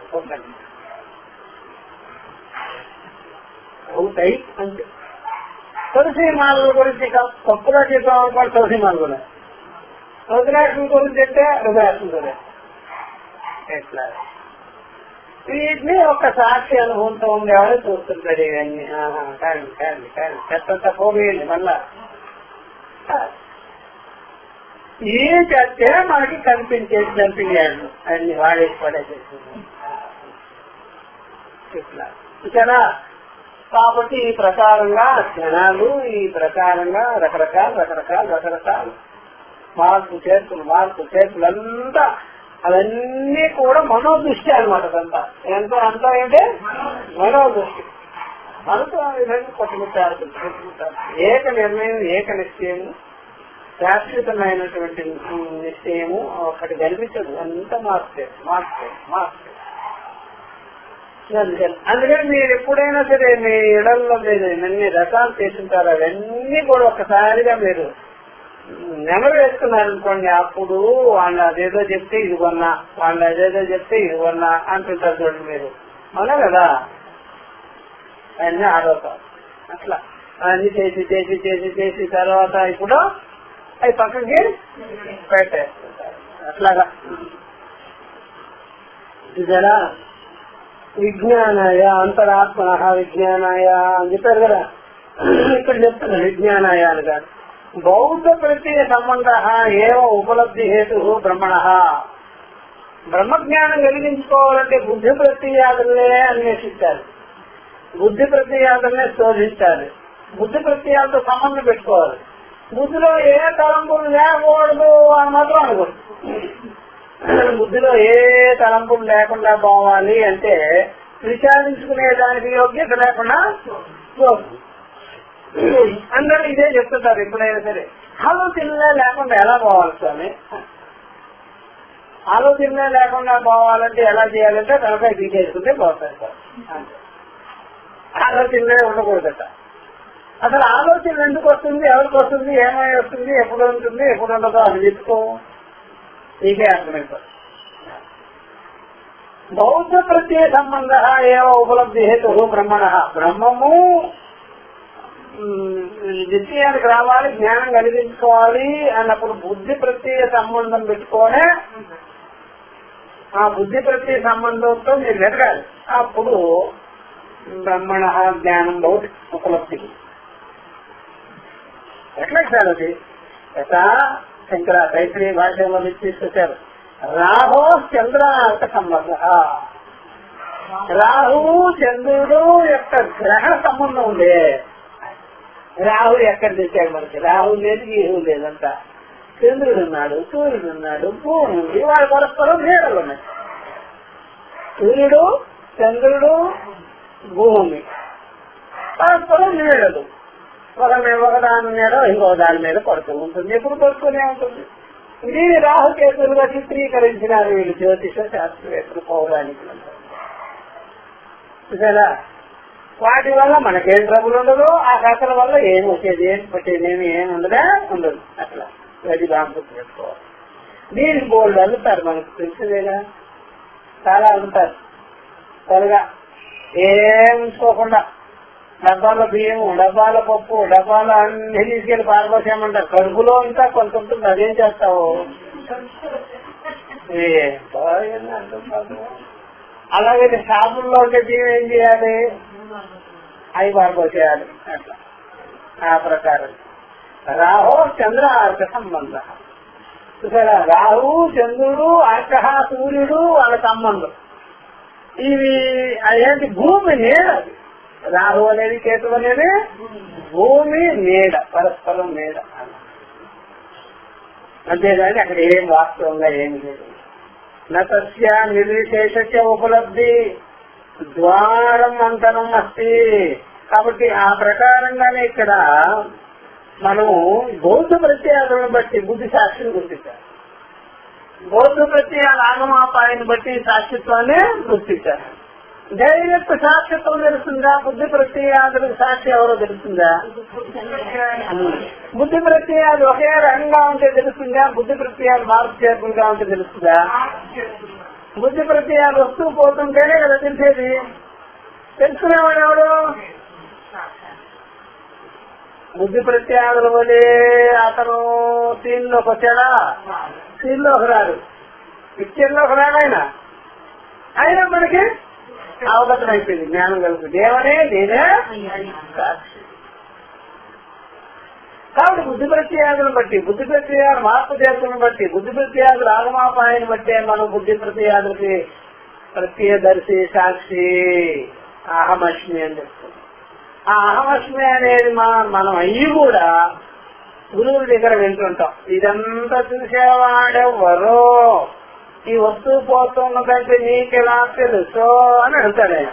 వెంటనే మనకేమో మనం తెలుసు, నేనే, నాకే అంటాం కదా.